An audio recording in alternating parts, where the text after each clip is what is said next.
And guys, before starting anything, let me introduce myself. So here, Aftab, and I'm going to continue training of SD-WAN. If I do talk about my expertise and experience, so I have around 12 year of experience in network security as well in routing switching domain. I do cover SD-WAN, load balancers, multiple technologies I do cover. So if you have any query or any questions regarding training or during training, so you can either write here in chat box or you can speak directly whatever queries and questions you have.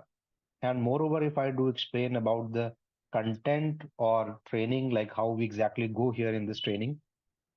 So, guys, this training is your 35 hours training, and in 35 hours, I do continuously uh, give you training and I will explain everything in detail and I will perform everything practically. And rest, whatever I do perform here, you can later perform on lab as well. So this training is your based on practical. SD-WAN training is part of your fully practical training. And if you see this SD-WAN course curriculum exactly, so it's part of your CCNP enterprise, Yeah. Mm-hmm. CCNP enterprise. So CCNP enterprise version 1.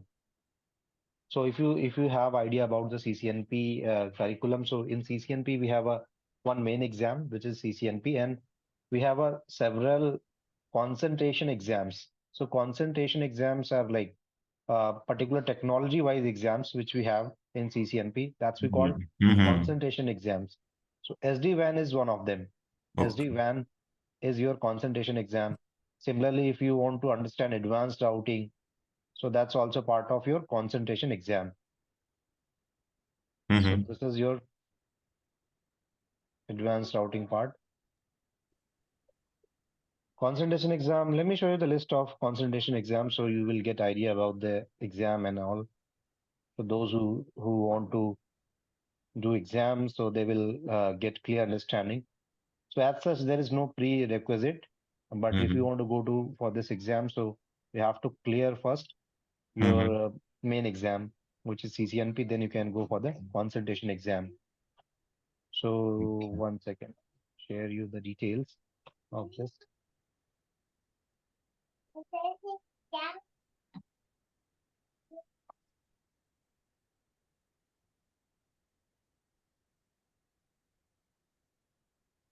Hi, Puran, am I audible? Kamil is there. Mm-hmm. Come Yeah. Hello. Hello, Kamil. Yeah, you are audible. Yeah. Sorry for the delay. So my God, laptop got restarted. No in. worries, no worries. Yeah.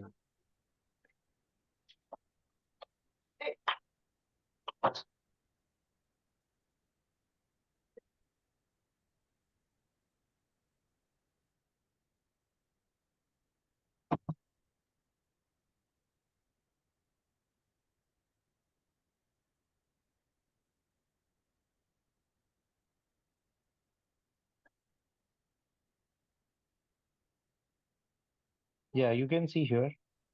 Mm-hmm. So these all concentration exams you can see here. So the main training is here, this one, 350 401 EN core exam, Okay. and concentration exams are here. Advanced routing and switching, this one, or you can go for this EN SDVI, Cisco SD-WAN solutions. So that's the same course which we are going to cover here, Mm-hmm. 415. Apart from that, wireless course is also there as well. Your automation course is also there. Cisco design is there. So 6, 7 examinations are there. Mm-hmm. So it's part of CCNP enterprise that you should like clear first if you are going to start this training. And in this training, basically we do focus on the product of Viptela. Viptela is earlier a separate company, and Mm-hmm. after after this solution, when Cisco adopt this technology of Viptela, Cisco Viptela from Viptela. So after acquisition, it's become Cisco part. Now Cisco is having more share. And Mm-hmm. if you see the logo and everything, so it's based on Cisco. Routers and few devices you will see still people are using like Viptela one, and it's a separate Viptela devices. So you can say Viptela and Cisco have a kind of collaboration or acquisition. Okay. So all the devices we see here, Cisco as well, Viptela both. But now it's almost, you can say it's become technology of Cisco. They just buy everything from Viptela. Yep. And in this course, Previously, I think previously, like some of the devices they are using Cisco ones, am I right? Now they are changing to Viptela as of now, yes, am I right? earlier we were using Viptela devices, Viptela routers, as well Cisco. Mainly, if you see Cisco routers, so ISR series, Yeah, yes, sir. Yes, yes. ASR, Yes, right. ESR, these all devices we were using here in SD-WAN. So there is certain requirement, like if you are trying to use any particular router or device into this SD-WAN fabric, or you want to integrate particular device, so you have to make sure like particular iOS version or device must have a meet certain requirement, like iOS version should be 16.13 or something like that. And if it's not have, so you have to upgrade first, and then accordingly you have to integrate. So these are Yep. the like prerequisite if you are trying to join particular Cisco device in SD-WAN. Apart from that, it's very normal like Cisco iOS devices and kind of Cisco devices. CLI also you will see. So guys, after this like basics and course curriculum which I've shown you as well, you can also get from here course curriculum. Let me show you. So that's a detailed course content which we do follow here. Yeah. So this is our content, and we do start with the SD-WAN before overview, advantages, concepts of SD-WAN, overlay, underlay, and architect of SD-WAN, all these. And that's a standard curriculum which will take around 2 months at least to cover everything with practical. So the same we do follow. And now I think we are good to start. We can start the technology and we can discuss technically. Apart from Yep. that, in this training, we will also get the lab, and lab will be for 3 months. Like if you started like 2nd of March, so it will be valid for April, May, June. Okay. So Okay. you will get 24/7 lab, and here lab is based on remotely. So you will get one remote server, or you can also access over browser directly. But if you have anything which is related to local network, so it's good to go with this remote lab, which I'm using here. So if any data transfer or anything you want to do, the local lab will help out. If you want to fetch the license, if you want to get the serial file of license, so here already we put, and then you can just get it. All right.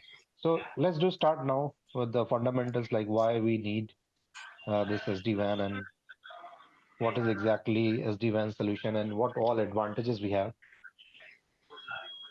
So guys, let's do start with introduction. Introduction से start करते हैं, and I will speak in Hindi as well, so हाँ, No, no, you कोई will नहीं, be comfortable कोई and दिक्कत you will understand in detail. yeah. So guys, earlier you will see like how the first thing is like what is exactly SD-WAN. So SD-WAN is your software defined wide area network. It's just term, and basically whatever WAN things we want to manage, that we can manage based on like your SD-WAN.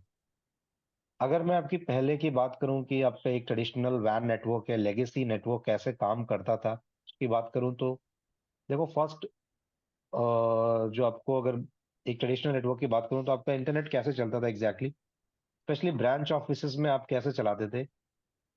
Branch office, all users connected with your data centers normally. Either they use है. any WAN circuit or they use MPLS lines. हाँ जी. Here on data centers, we have security devices like firewalls, or we have IPS, IDS, all these. So all branch office traffic first we do pair here on data center, and from data center we have a backhauling, which is Kamil, you can mute your mic now because some noise are coming. If you require, you can unmute and speak in the group. हाँ जी, एक second रुक जाइए। देखो basically आपका क्या होता था कि अर्लियर नेटवर्क जो हम देखते थे, स्टार्टिंग में लोग चलाते थे बिफोर एसडी वैन। नॉर्मली वैन कैसे आप कनेक्ट करते थे अपने नेटवर्क्स को? So your all branches connected with data centers, data center से कनेक्ट होती थी। डायरेक्ट इंटरनेट नहीं चलता था ब्रांच ऑफिस में, बिकॉज हम यहाँ पर कोई भी ऐसा सिक्योरिटी डिवाइस नहीं लगाते थे। Normally we have a router, so will send all the internet traffic towards here on data centre, and here on data centers we have a firewalls, we have IPS, IDS security devices. So we will inspect here and then it will go on internet. So हमारा क्या होता था कि overall हमको एक internet line चाहिए होती direct, और यहाँ पर हमारा सारा ट्रैफिक इंस्पेक्ट होता था। और इसके अलावा जो डेटा सेंटर्स में आपके लोकल एप्लीकेशंस होते थे, यहाँ पर आप इसको एक्सेस करते थे डेटा सेंटर से directly. So it means everything like जो भी आपका वैन कनेक्शंस आप बनाते थे चलता था, it is based on normally data centre. सारा ट्रैफिक आपको डेटा सेंटर में जाता था, then data centre will decide. अगर आपका सैस एप्लीकेशन है, कोई क्लाउड हो गया या ऑफिस 365 चला रहे हो, कुछ भी, सारे एप्लीकेशंस आपके इधर से ही चलते थे। तो ये एक लेगेसी नेटवर्क आर्किटेक्ट था। और कनेक्शंस जो आप बनाते थे बेसिकली, आप इसको कनेक्टिविटी के लिए एमपीएलएस लाइन भी यूज कर सकते हो, और you can also use VPN, जैसे आपने जीआरई वीपीएन यूज कर लिया और डीएम वीपीएन। ये सारे आपके पास मेथड्स है। As well, you also use IPsec if you are looking for secure VPN. So ये सारे आपके पास यहाँ पे मेथड अवेलेबल थे। नाउ आज की डेट में क्या है, इंटरनेट ये एप्लीकेशंस काफी रैपिडली चेंज हो रहे हैं, बहुत सारी चीजें आ रही हैं। तो अब अगर आप देखते हो, अगर आप एक डेटा सेंटर मॉडल में, पुराने मॉडल में चलते हो, तो वो आपका बहुत ज्यादा सक्सेस नहीं है। कुछ टाइम बाद अगर आप देखते हो कि आपका मतलब, अगर आपके यूजर्स हैं, ब्रांच ऑफिस है, और आपके पास दो लाइन है, तो अगर आप थोड़ा चेंज करते हो तो आप इस तरीके से कर सकते हो कि एप्लीकेशंस, आपके पास दो लाइनें आपने डेटा सेंटर्स पे भेजा, फिर data centres to cloud and then SASE then internet, इस तरीके से आप भेज सकते हो। अगर आपके पास बहुत सारे एप्लीकेशंस है, स्टिल आपके पास ब्रांच ऑफिस में कोई डिवाइस नहीं है एज सच सिक्योरिटी की अभी भी, एवरीथिंग फ्रॉम डेटा सेंटर्स। तो यहाँ पर हमने देखा एक सिंगल लाइन है, यहाँ पे आपके पास मल्टीपल लाइन्स है, फिर भी आपका सारा डेटा सेंटर से ही डिपेंड होके चल रहा है। तो ये एक आपका मतलब ट्रेडिशनल लेगेसी नेटवर्क है, जिसमें बहुत ज्यादा आपको दिखता है कि सेंट्रलाइज मैनेजमेंट नहीं है कोई भी एक ऐसा, और कोई कंट्रोलर का कॉन्सेप्ट नहीं है। आप डायरेक्ट ट्रैफिक लेके जा रहे हो, डायरेक्ट इंटरनेट एक्सेस नहीं कर सकते हो, ब्रांच ऑफिस में कोई ऐसा सिक्योरिटी डिवाइस नहीं है। तो इस ट्रेडिशनल नेटवर्क को रन करने के लिए आपके पास क्या है, जो एडवांटेजेस होने चाहिए ओवरऑल, वो है नहीं, और कॉस्टिंग भी आपकी कंपैरेटिवली ज्यादा आती थी। और जो एडवांस कॉन्फ़िगरेशंस वगैरह हैं, वो सब भी आपका सपोर्ट नहीं करता, ऑटोमेशंस हो गए, उन सब चीज़ों को हम अप्लाई नहीं कर सकते प्रॉपरली। कॉस्ट वाइज भी आपका एक्सपेंसिव होता है, difficult to support, device by device आपको हर एक डिवाइस पे जाकर कॉन्फ़िगरेशन करना पड़ता है। यहाँ पर ये सारी चीज़ें आपको सेंट्रलाइज मिल जाएगी, इनफ्लेक्सिबल, कनेक्टिविटी सेंट्रिक, सारा आपका डेटा सेंटर से ही कनेक्टेड है। समहाउ अगर आपका डेटा सेंटर से कनेक्शन लॉस हो गया, तो आपका एक लाइन, मान लो आपके पास दो लाइन थी, एक ही लाइन बची, तो फिर आपका ट्रैफिक bottleneck हो सकता है, poorly integrated. So these all like problems with your traditional network. And now SD WAN architect जो आया, उसमें क्या हुआ, इस पूरे सेटअप को आपको चेंज कर दिया।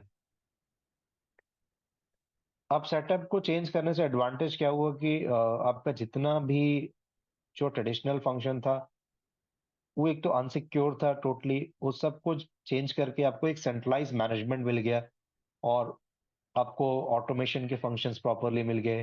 उसके अलावा आपका बेटर तरीके से आपकी बैंडविड्थ मैनेजमेंट भी यहाँ पे मिल जाएगी। Control plane, data plane, as well your management plane, सारा कुछ सेग्रीगेटेड हो गया, और वो आपको मिलता है किसके बेसिस पे, बेस्ड ऑन योर कंट्रोलर्स। मैं एक एग्जांपल से आपको समझाता हूँ। फॉर एग्जांपल, अगर मैं एक ट्रेडिशनल नेटवर्क में जो डिवाइसेस लगे हैं उनकी बात करूं, तो आपका मान लो ये एक राउटर है, तो राउटर पे आपके कैसे काम करते हैं, एक पर्टिकुलर राउटर की अगर आप बात करते हो, तो इसके पास आपका मान लो मैनेजमेंट प्लेन है, जैसे आप इसको एक्सेस कर रहे हो, एसएनएमपी का ट्रैफिक हो गया, एसएसएस ट्रैफिक हो गया, टेलनेट ट्रैफिक हो गया, it is all your management plane. HTTPS traffic हो गया, ये आपका एक विद इन राउटर होता था एक ही डिवाइस के अंदर। एंड देन आपका दूसरा होता था कंट्रोल प्लेन।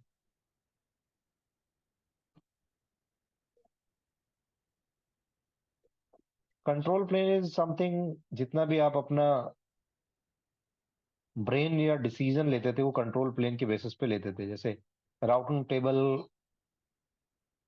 एक्सचेंज करने के बाद फॉरवर्डिंग इंफॉर्मेशन बेस बनाना, ये आपका राउटिंग इंफॉर्मेशन बेस बनाना, रिब जिसको हम बोलते हैं। एंड देन रिब के बेसिस पे आपका बनता था यहाँ पर फॉरवर्डिंग इंफॉर्मेशन बेस और फिब। एंड ये सारा आपका जितना भी फॉरवर्डिंग इंफॉर्मेशन बेस है वो आ जाता है आपका कहाँ पर, डेटा प्लेन के अंदर फिर। तो देखो आपके पास राउटिंग ब्रेन या डिसीजन जो है वो भी एक ही जगह पर है, मैनेजमेंट प्लेन। और आपका फॉरवर्डिंग जिसके बेसिस पे फॉरवर्डिंग होती है, जिसमें आपको IP prefix and next hop information मिल जाती है, तो इसी को हम बोलते हैं क्या, डेटा प्लेन। तो फॉरवर्डिंग इंफॉर्मेशन के बेसिस पे आपका डेटा प्लेन बनता था। सारे प्लेन एक ही डिवाइस पे रहते थे। अगर मेरा एक डिवाइस फेल हो गया, पूरा कॉन्फ़िगरेशन हमारा लॉस हो जाता था या अनरीचेबल हो जाता था। अभी क्या है कि तीनों प्लेन्स को एसडी वैन ने अलग अलग कर दिया और एक पूरा सिक्योर फैब्रिक बनाया। अब अब मान लो कि आप अगर एसडी वैन बेस्ड कनेक्शन करोगे तो आप क्या क्या चीजें मैनेज कर सकते हो एसडी वैन से। एसडी वैन आपका मैनेज करेगा ओनली वैन राउटर्स को, मतलब जितने भी आपके वैन राउटर्स हैं उनको आप एक सेंट्रलाइज कंट्रोलर से मैनेज करोगे तो वो सारा पार्ट आपका एसडी वैन के अंदर आ जाता है। इसी तरीके से सिस्को के पास और भी टेक्नोलॉजीज हैं which is SD access. SD access के अंदर आप जितना भी डेटा सेंटर की डिवाइसेस होती हैं, जैसे आपके पास लैन फैब्रिक स्विचेस हो गए और यहाँ पर आप कंट्रोलर लगाते हो, एसीआई वगैरह यूज करते हो, तो ये आपका पूरा पार्ट आता है एसडी एक्सेस के अंदर आता है। जिसमें कि आप वीएक्स वीलैन वगैरह और ये सब जितना भी आपका चलता है, leaf spine architect, everything we manage here under SD access. So आप इंटरनल लैन डिवाइस को मैनेज करने के लिए ये चला रहे हो टेक्नोलॉजी, एंड वैन राउटर्स को मैनेज करने के लिए, वैन कनेक्टिविटीज को मैनेज करने के लिए ओवरऑल एसडी वैन हम यहाँ पे रन करते हैं रियल टाइम सिनेरियोज में, जहां पर भी आप एसडी वैन देखते हो। अब एसडी वैन को समझने से पहले आपको समझना पड़ेगा कि एसडी वैन के जो कंट्रोलर्स हैं उनका क्या रोल है और वो हमारे ट्रेडिशनल नेटवर्क से कैसे अलग है। देन वी कैन अंडरस्टैंड कि हाँ एग्जैक्टली क्या एडवांटेजेस है हमारे पास एसडी वैन्स के। तो आपको जैसे मैंने बता दिया कि नॉर्मली किसी भी डिवाइस में आपके पास तीन प्लेन होते हैं।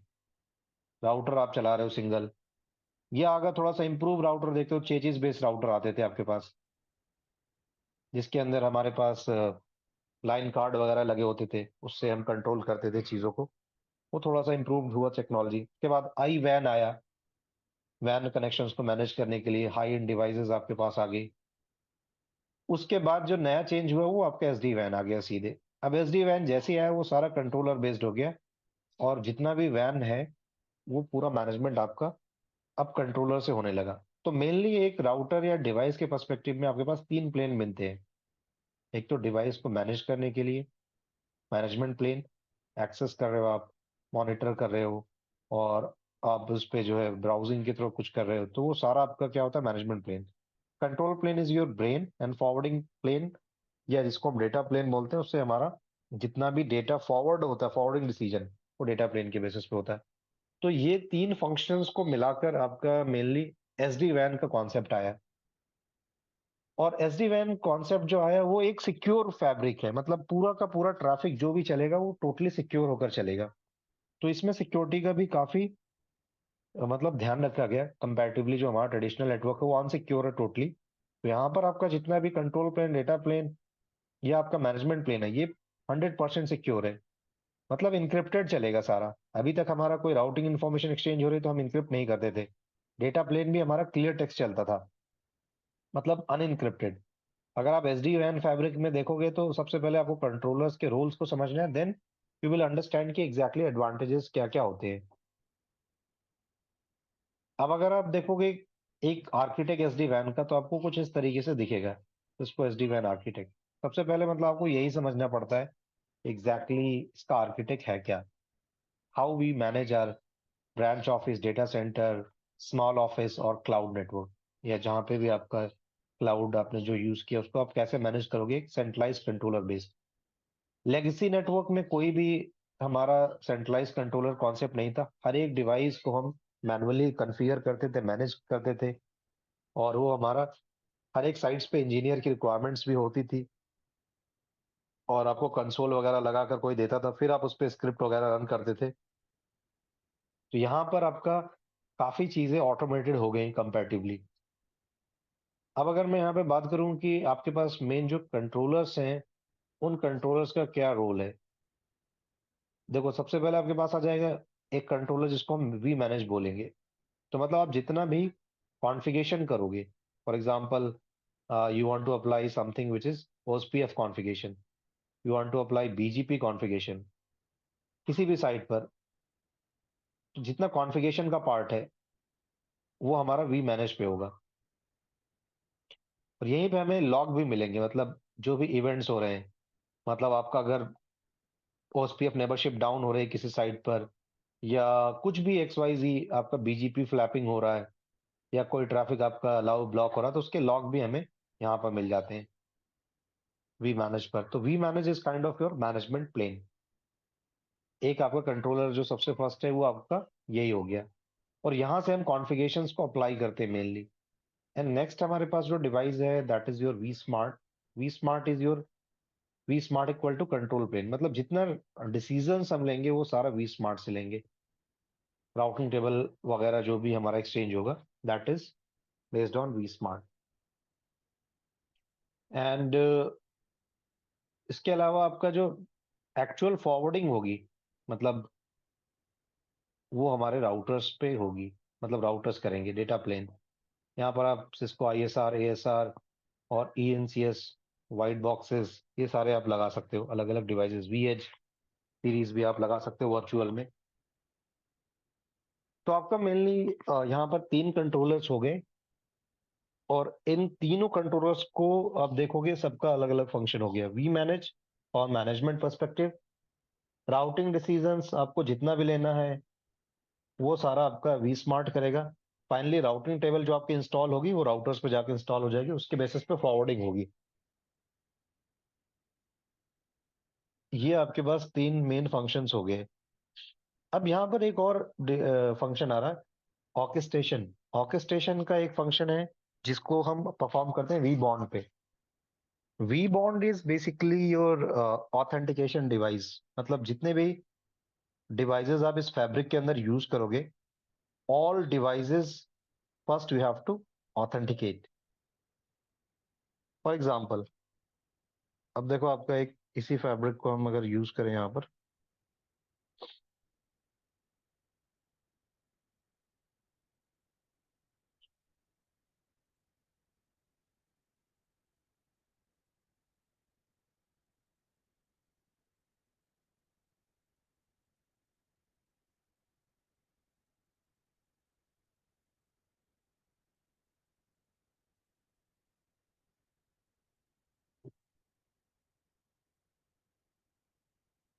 अब मान लो कि आपने कोई एक पर्टिकुलर ब्रांच ऑफिस में किसी राउटर को कनेक्ट किया। तो एक्चुअल में क्या होता है कि आपको यहाँ पर कनेक्शन बनाने के लिए सबसे पहले तो आप जब भी राउटर को यूज करते हो तो नॉर्मली हमें कंसोल केबल चाहिए होता है। अगर ट्रेडिशनल नेटवर्क में हम किसी राउटर को प्लग इन करके ऐड ऑन करने की कोशिश कर रहे हैं, so we need kind of console. Console या उसको एक्सेस चाहिए, देन फिर आप उसको सीएलआई या रिमोट पर लेकर जो भी कॉन्फ़िगरेशंस करना वो करते हो, या ट्रेडिशनल नेटवर्क के अंदर हम करते हैं। अगर आप इस पूरे प्रोसेस को एक एसडी वैन आर्किटेक्ट में समझते हो कि आपका एक डिवाइस कैसे इंटीग्रेट होता है, तो वो एक पूरा प्रोसेस आपको समझ में आएगा। मान लो आप किसी एक डिवाइस को एसडी वैन आर्किटेक्ट के अंदर इंटीग्रेट कर रहे हो। अब आपके पास जो कनेक्शन टाइप्स हैं वो मल्टीपल कनेक्शन टाइप्स को सपोर्ट करता है एसडी वैन। जैसे आप वायर मतलब 4G यूज कर सकते हो, वायरलेस टेक्नोलॉजी जो आपकी 4G राउटर्स आते हैं, LG, उसको भी यूज कर सकते हो। इंटरनेट है, MPLS है, मेट्रो इथरनेट लाइंस हैं, मतलब मल्टीपल कनेक्शंस टाइप्स को आप सपोर्ट करवा सकते हो इस पे। ब्रॉडबैंड कनेक्शंस हैं, उसको भी यूज कर सकते हो। तो आपके पास कनेक्शंस के लिए कोई ऐसा लिमिटेशंस नहीं है। अब मान लीजिए आपने यहाँ पर किसी एक डिवाइस को कनेक्ट किया, यहाँ पर लगाने के लिए कोशिश किया, तो अब जब भी आप कोई डिवाइस ऐड करोगे तो आपको मैनुअल कॉन्फ़िगरेशन मान लो नहीं करना है। For example you want to make it plug in play kind of, इस डिवाइस को आपने बना दिया क्या, plug in play. Plug in play को हम बोलते हैं पीएनपी, पीएनपी प्रोसेस यहाँ पे लिखा भी हुआ है, PNP and orchestrator. So PNP का मतलब बेसिकली होता है कि जैसे ही कोई डिवाइस आपने सेटअप के अंदर ऑन किया तो आपको आईपी एड्रेस भी कॉन्फ़िगरेशन करने की यहाँ पे रिक्वायरमेंट नहीं होती। अब यहाँ पर हर एक डिवाइस के अंदर पीएनपी पोर्ट्स मिलते हैं, पीएनपी प्लग इन प्ले, जिस पर कि ऑटोमेटेड डीएचसीपी वगैरह आप सारा का सारा पहले से ही कॉन्फ़िगर होता है। जैसे आपने डिवाइस लेट से आपने यूज किया VH1000, Ruptela Edge 1000 डिवाइस, इसमें आपको दिया रहता है कि port number 1 is for plug in play and you just plug cable and आपको मेक श्योर करना है कि बस उस पर इंटरनेट होना चाहिए एंड डीएचसीपी से आईपी मिल जाए। तो जैसे ही इसको आईपी मिल गया मान लो डिवाइस को, तो फर्स्ट अगर ये आपका विप्टेला डिवाइस है तो ये अब जाएगा विप्टेला क्लाउड पर, विप्टेला क्लाउड पर जाएगा। मान लेते हैं डिवाइस मेरा है, इसके अंदर अब पहले से ही आपका जो विप्टेला सर्वर का आईपी ऑलरेडी इसमें होता है। तो जैसे इसको इंटरनेट मिला वहां पर जाएगा विप्टेला क्लाउड पर, उसको बोलते हैं हेल्पर एड्रेस।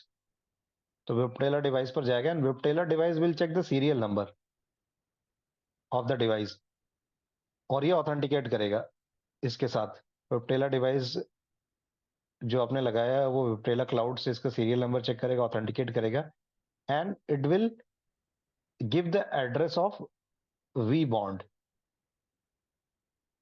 किसका एड्रेस देगा, आपका वी बॉन्ड का।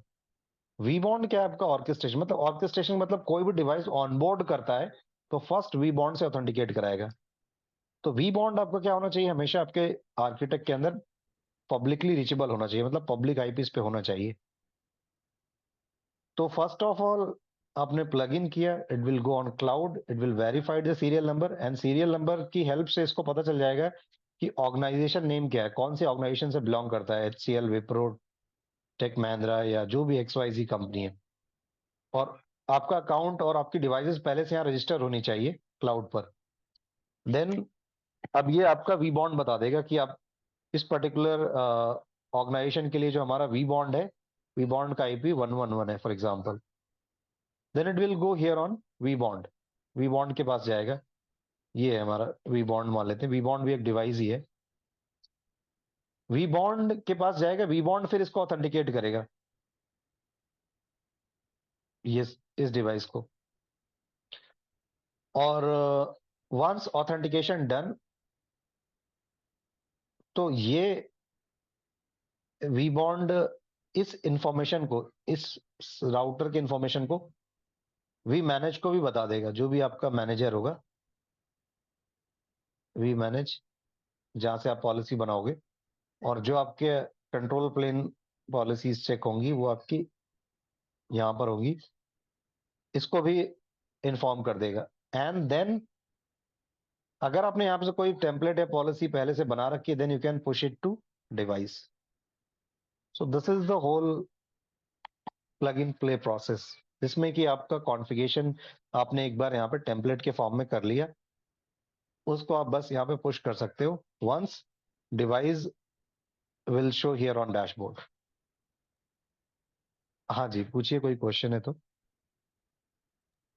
मेरा क्वेश्चन ये था, जैसे मैंने डिवाइस लिया, ठीक है, ये विप्टेला डिवाइस लिया हम्म, और इसका प्लग एंड प्ले पोर्ट पे मैंने लगा दी अपनी केबल, जो भी हमारा मतलब मैंने इसको वो करा, प्लग कर दिया, राइट।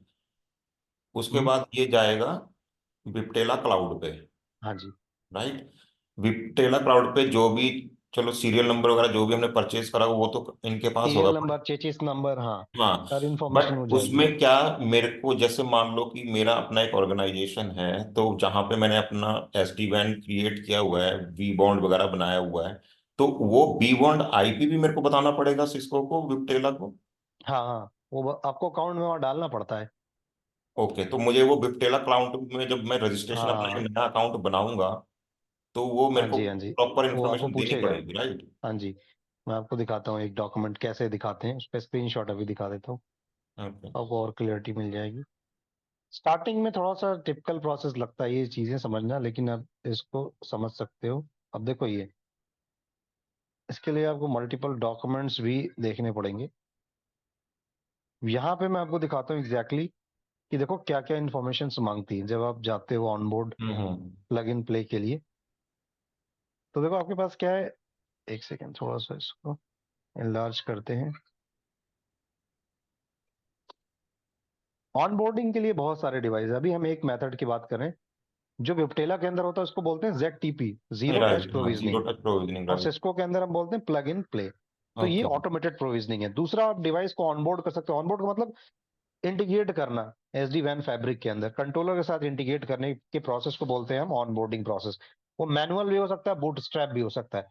मैनुअल और बूट स्ट्रैप हम आगे देखेंगे, ज्यादा हाईलाइटेड मेथड यही है, zero touch provisioning and plug in play. तो जब भी आप देखते हो तो 90% आपको दिखता है कि वो प्लग इन प्ले की बात कर रहा है। अब यहाँ पर देखिए,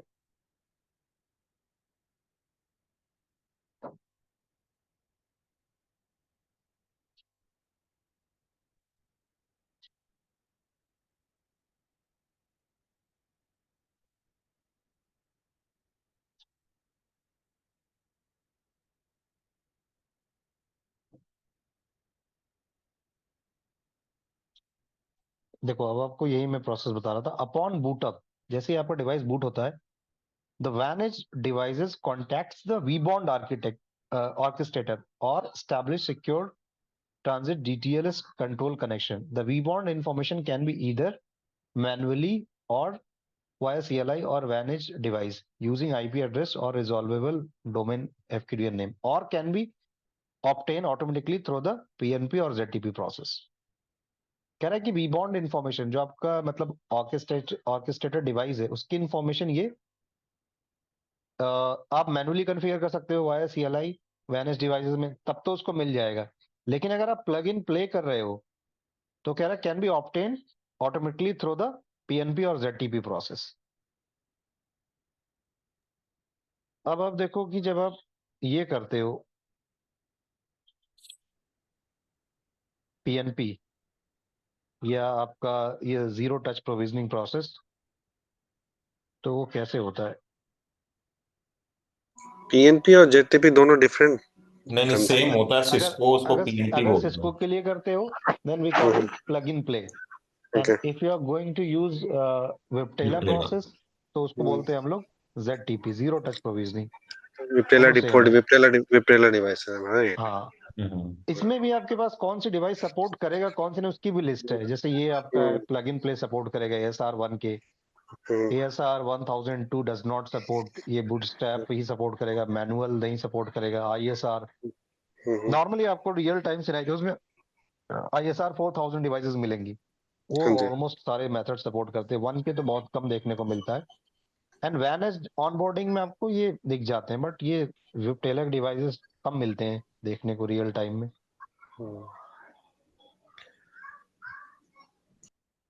ये आगे ऑटोमेटेड के बारे में हम बात कर रहे थे। Zero day experience of securely onboarding वैन edge device with default shipped factory setting into SD WAN. Automated deployed discovered the vBond address dynamically using the plug-in play if Cisco-based devices we are using. Zero touch provisioning versus your physical VH.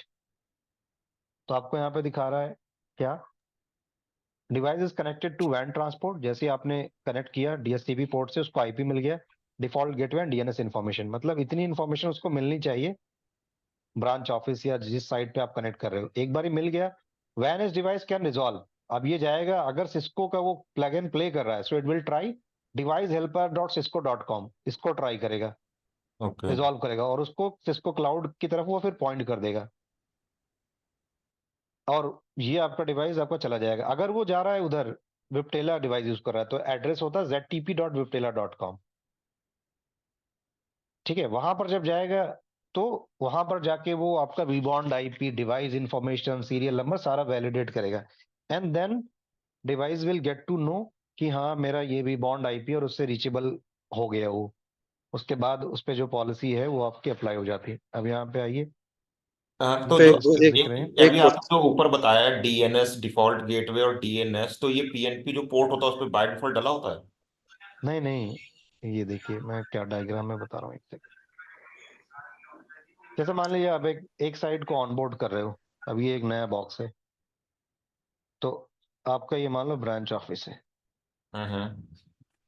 अब यहाँ पे आप दो process कर सकते हो, ZTP right. And PNP। Hmm. PNP is for Cisco, ZTP is for Viptela. Okay. अब यहाँ पे मान लो पोर्ट नंबर 1 दिया गया है कि इसी से आप जो है क्या हम्म। कर सकते हो, ZTP या PNP परफॉर्म कर सकते हो, इसी पोर्ट पे आपको केबल लगाना है। ओके। तो ये जो पोर्ट है it is already in DHCP client mode. ठीक है। मतलब ये DHCP से IP एड्रेस, गेटवे, ये सब इन्फॉर्मेशन रिसीव करता है। तो अब मान लो आपका ये राउटर है इस ब्रांच ऑफिस में जहां से पहले से इंटरनेट चल रहा है और यहाँ पे आपके यूजर्स हैं। तो आपका राउटर पे यहाँ DHCP कॉन्फ़िगर होना चाहिए ब्रांच ऑफिस में। यहाँ से आपने एक ओके ओके। केबल लगाया है ये इधर। अब इसको IP और ये सब चीजें मिल जाएंगी हम्म। यहाँ से, तो हमें कॉन्फ़िगर नहीं करना पड़ेगा। Okay okay, correct. मतलब वो हेल्पर एड्रेस वगैरह सब कुछ उसको मिल जाएगा वहां से? हेल्पर एड्रेस इसके अंदर पहले से ही होता है डिवाइस के अंदर, हाँ हाँ, वो मतलब हाँ। ये पहले से ही कॉन्फ़िगर होता है। इंटरनेट बस इंटरनेट कनेक्टिविटी चाहिए। कनेक्टिविटी आपको देना है बस। हाँ, ओके। मान लीजिए नया राउटर ला के डाल रहे हैं वहाँ पे किसी ब्रांच पे, तो इस पोर्ट पे already IP helper either Cisco का होगा और विप्टेला का होगा एज अ हाँ, वो डिवाइस के अंदर डिवाइस। होता, पोर्ट पर नहीं होता। सर डिवाइस के अंदर आप देखते हो ना कि कुछ एड्रेसेस होते हैं, जैसे हम्म सिस्को के पोर्टल पे अपने आप कनेक्शन बनाने लगता है, वैसे ही इस पे हम्म आपका होता है एड्रेस प्री कॉन्फ़िगर। पोर्ट पर नहीं रहता, वो डिवाइस में लेकिन होता है एक्चुअली। इंटरनेट कनेक्टिविटी देने के लिए राउटर पे तो पहले मैनुअल कॉन्फ़िगरेशन करना ही पड़ेगा ना हमें। नहीं नहीं, अरे किसी डिवाइस को मान लो अगर इंटरनेट देना है मुझे तो मैनुअल हम्म, कॉन्फ़िगरेशन हमें कुछ करने की जरूरत नहीं। अगर मैं किसी पोर्ट को, मान लीजिए कि मैंने एक नया डिवाइस बाय किया, उसमें DHCP पोर्ट ऑलरेडी एक दे दिया, तो कुछ भी कॉन्फ़िगरेशन नहीं करना, just plug and on, internet अपने आप आ जाएगा उस पे। जैसे मान लीजिए कि आप पालो अल्टो यूज कर रहे हो, फॉर एग्जांपल आप लोगों ने बताया ना सिक्योरिटी में आप लोग कर रहे हो, तो पालो अल्टो भी SD वैन सपोर्ट करता है। पालो अल्टो के मान लीजिए आपने मॉडल यूज किया पालो अल्टो PA420, तो पोर्ट नंबर 1 आप देखोगे इसमें भी क्या है SD वैन के लिए, तो ये DHCP मोड में ऑलरेडी चल रहा है। आपने केबल लगाया, ये क्या चला जाएगा पालो अल्टो क्लाउड पे जाएगा, वहां ऑथेंटिकेट करा लेगा और आपके जो आपका पैनोरामा है उसके पास चला जाएगा कनेक्शन बनाने के लिए, और वहां से आप वैलिडेट करोगे तो इंटीग्रेट हो जाएगा। करेक्ट। तो हाँ, यहाँ कुछ ओके ओके कॉन्फ़िगरेशन ओके, करने की समझ गया। जरूरत मतलब नहीं है। सबके DHCP, सबके सबके क्लाउड के लिए अपना एक पर्टिकुलर हेल्पर एड्रेस सेम रहेगा? हाँ जी, हाँ जी, हाँ हाँ, ओके ओके, जैसे पालो अल्टो का सेम क्लाउड पे अपना सेम हो गया वैसे हाँ उसको क्लाउड पे इसी ऑथेंटिकेट तरह कराने के सिस्को लिए। का है, इसी तरह हाँ, इसका भी ओके है। Okay okay. तो डिवाइस पर्सपेक्टिव में आपको कोई कॉन्फ़िगरेशन नहीं करना है डिवाइस पे। यहाँ पर आप डिवाइस पे आपको कुछ नहीं करना, जस्ट प्लग आपने किया। अगर आप ऑटोमेटेड ZTP या PNP को फॉलो कर रहे हो तो you just have to plug your cable only. आप हाँ, यहाँ केबल लगाओगे और आपका ये DHCP सर्वर एग्जिस्टिंग ऑलरेडी है यहाँ पर, तो इसको एड्रेस मिल जाएगा। और जैसे ही एड्रेस इसको मिल गया एक बारी, then this device can go on internet. और इसमें हेल्पर एड्रेस ऑलरेडी, ओनली ये हेल्पर एड्रेस ऑलरेडी कॉन्फ़िगर होता है। ये जस्ट ये हुआ कि हमारी जो बेसिक गोल्डन कॉन्फ़िग होती है, जस्ट उतना करने के लिए इसको एक बार प्लग एंड प्ले किया और आपका हाँ राउटर जी, रेडी हो गया। उसके बाद आप अपनी पॉलिसी जैसे मर्जी बनाओ। यस, पॉलिसीज आप पहले से बना के रेडी रखो कंट्रोलर पे और हाँ पुश हाँ, मार दो। वो तो कंट्रोलर से हो जाएगा। हाँ जी। Okay okay okay. तो जो काम हम एक डिवाइस पे करते थे वो कंट्रोलर के फॉर्म में 3 डिवाइसेस पे चला गया। तो हम्म। जैसे ही आप SD वैन कहीं पे भी देखोगे तो ये कंट्रोलर समझना पहले जरूरी है, फिर आगे की चीजें आपको अपने आप समझ में आ जाएंगी। क्योंकि और भी चीजें मैं डिस्कस करूंगा, जैसे फर्स्ट डे अगर मैं ये नहीं बताऊंगा और बहुत और भी चीजें डिस्कस करूंगा, कंफ्यूजन बहुत होती है।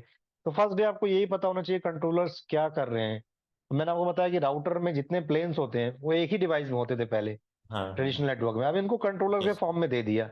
डिवाइसेस को मैनुअली कॉन्फ़िगर नहीं करना, प्लग एंड प्ले कर सकते हो। ZTP आपने बना दिया, जीरो ट्रस्ट प्रोविजनिंग, या प्लग इन प्ले कर दिया, तो ये सारे डिवाइसेस आपके जो भी हैं आज के मोस्टली सभी में आपको ये सब ऑप्शंस मिलते हैं कि आपको ब्रांच ऑफिस में या कहीं नया सेटअप करना है तो आपको किसी बंदे की रिक्वायरमेंट नहीं है। उसको बोल दो कि पोर्ट नंबर 1 पे ले जाके केबल लगा दे एक डीएससीपी जिसमें इंटरनेट आ रहा हो, बस। ओके। अब आप कोई भी डिवाइस फॉलो करते हो, सिस्को का हो, प्लग एंड प्ले आप कर रहे हो सिस्को पे तो cisco.com पे जाएगा, हेल्पर डॉट सिस्को, समझ यहाँ गया। पे वो डिवाइस एक हेल्पर डॉट पर्टिकुलर सिस्को पे उन्होंने जाएगा। स्पेसिफिक उसी के क्लाउड के लिए हर एक वेंडर ने अपना अपना एक डीएससीपी पोर्ट दे रखा है फॉर जेटीपी और उसके लिए। मैं यहाँ समझ गया, लेकिन देखिए आपने जैसे मैंने कोई साइट बना रहा हूँ सपोज बैंकॉक में, ठीक है, राउटर आया, वैन लिंक टर्मिनेट कर रखा है आईएसपी ने, जी। तो इनिशियल कॉन्फ़िगरेशन वैन के लिए आईपी चाहिए ना उसको, पोर्ट को कम्युनिकेट करने के लिए। इनिशियल आपको जो कुछ भी इंटरनेट चल नहीं रहा हाँ, था, नया मैं कनेक्शन दिया, अगर तो वो नया तो करना कनेक्शन है, पड़ेगा मैं ना। बता रहा हूँ, हाँ हुँ, देखिए। हुँ, अब मान लीजिए कि आपने आपका ये आप अब ये केस था क्या, आपका एग्जिस्टिंग सेटअप में राउटर चल रहा था, करेक्ट? यहाँ पे मैंने माना एग्जिस्टिंग सेटअप में चल रहा था, मान लो आपकी एक नई ब्रांच ऑफिस है, यहाँ पर अब आपका कोई डिवाइस है, नो डिवाइस, आपने यहाँ पर लाके एक ब्रांच ऑफिस में लगा दिया, this is your branch office and यहाँ पे आपने लगा दिया। अब ये पोर्ट नंबर 1 है और अब कोई डिवाइस है नहीं, अब यहाँ पे आपका मक्स लगा हुआ है, मक्स से आपका एक कनेक्शन आ रहा है स्विच से, मान लेते हैं ये स्विच है मक्स के साथ, और यहाँ से आपने एक केबल लगा दिया और ये आपका आईएसपी है, जो भी आपका आईएसपी है। तो अब आईएसपी को आपको बोलना पड़ेगा यहाँ पर कि डीएससीपी मुझे दो, मुझे स्टैटिक आईपी कॉन्फ़िगर नहीं करना है। आपको जो भी पूल अच्छा, है तो आपको दे देगा, मान लो आपको /29 का पूल दिया उसने, तो समझ गया। /29 में 6 आईपी होंगे, एक आईपी आपने यहाँ पे कॉन्फ़िगर कर दिया और अब ये यहाँ पे बात उसने 4 आईपी का रेंज बना दिया, यहाँ पे एक आईपी मिल जाएगा, गेटवे मिल जाएगा और ये रीच कर जाएगा इंटरनेट पे। या thank you, that's why I am asking. इस तरीके से चलेगा। अदरवाइज हुँ, आपके अगर एग्जिस्टिंग सेटअप है तब अच्छा है, अगर आप नया कर रहे हो कुछ भी नहीं है तो आपको आईएसपी बोलना पड़ेगा, यार पोर्ट पर डीएससीपी मुझे इनेबल करके दो, तो वो दे देगा। That's only kind of another pre requisite you can say. तो ये आपने सही पूछा कि अगर आपका बिल्कुल ब्लैंक हो, कुछ भी नहीं है, तब आईएसपी हेल्प करेगा। वहां कोई बंदा आपको नया डिवाइस थोड़ी अब डीएससीपी इसके लिए लगाएगा, तो वो तो आईएसपी, जैसे आप मॉडम में लेते हो, आपने इंटरनेट प्लग किया मॉडम में, आपने बोला हम्म। कि मुझे देना इंटरनेट कनेक्शन दे दो, वो डीएससीपी से ही दे देता है, सेम वही दे देगा पब्लिक पूल आपको यहाँ पे उठाकर, और आपको बता देगा कि एक आईपी मैंने कन्फिगर किया, नेक्स्ट वाला आपको मिल जाएगा। मान लो 1 इसने कन्फिगर, 2 आपको यहाँ मिल जाएगा। अब 4 आईपीज आपके अभी भी फ्री हैं या 2 आईपी जो भी हैं, देन अकॉर्डिंगली आपका चलेगा। और दूसरी आपने जो एक क्वेश्चन पूछा था उसका भी मैं आपको आंसर देता हूँ, और डिटेल आंसर, सी हियर। अब यहाँ से आप पढ़ो फिर से। Upon boot up the device, obtain IP address gateway DNS information via DSCP on the supported PNP interface that is connected to the WAN transport, typically internet. जैसे आपने connect कर लिया, the Cisco device attempt to reach to Cisco hosted plug and play server. तो Cisco के जो server उस पर try करेगा जाने के लिए, attempt to resolve the name of the server. तो ये होता है सिस्को का सर्वर जो आपका प्लग एंड प्ले में हेल्प करता है, device helper dot Cisco dot com, तो इस पे चला जाएगा वो। And uses HTTP connection to gather information about the enterprise SD WAN orchestrator including organisation name. तो अब आपका वैन डिवाइस जो भी आपने लगाया अपना सीरियल नंबर वगैरह वेरीफाई कराएगा, और सिस्को पोर्टल पर आपको इतनी इंफॉर्मेशन पहले से डालनी पड़ेगी। SD WAN deployment using enterprise root certificate, certificate के बारे में बाद में बात करेंगे। अभी आप ये समझ लो कि आपको सर्टिफिकेट वहां पे रखना पड़ेगा अपना, जो भी आप यूज कर रहे हो। वैन edge device receive the root certificate along with the vBond, मतलब वी बॉन्ड की information, IP, organisation name from the PNP portal. तो जैसे हेल्पर एड्रेस पे जाता है तो वहां पर उसको वेरीफाई करते हैं सीरियल नंबर और उसका चेचिस नंबर वगैरह, देन उसको वी बॉन्ड का आईपी मिल जाता है कि इस ऑर्गेनाइजेशन का वी बॉन्ड आईपी 111 है, then it will try to authenticate with your vBond. And once WAN VH device authenticate with vBond orchestrator using its chassis or serial number and root certificate, the following successful authentication, the vBond provides the device with vManage and vSmart controller information. vBond आप उसको provide कर देता है the email device भी। with the vManage and vSmart controller. Other controllers को भी बता देता है ये डिवाइस है। Okay okay. और साथ साथ आपका मतलब वी बॉन्ड उसको अपना मैनेजर का आईपी बता देता है, मतलब वी मैनेज का और कंट्रोलर का आईपी भी, तो वो उनसे भी जाके कनेक्शन बनाता है. Then vanish device initiate and establish secure connection with vManage and vSmart controller and download the configuration using netconf from vManage and join the SD-WAN over network. So ये total four step process है. तो अब आपको क्या करना है, मान लो अगर आप यहाँ पर SD-WAN बेस्ड डिप्लॉयमेंट कर रहे हो, तो कुछ इसका आर्किटेक्ट बन जाता है इस तरीके से. दूसरी चीज आपको ध्यान रखनी है, जितने भी डिवाइसेस के मैं नाम ले रहा हूँ, जितने कंट्रोलर्स के हम नाम ले रहे हैं, जैसे vManage हो गया, vSmart हो गया, या vBond हो गया,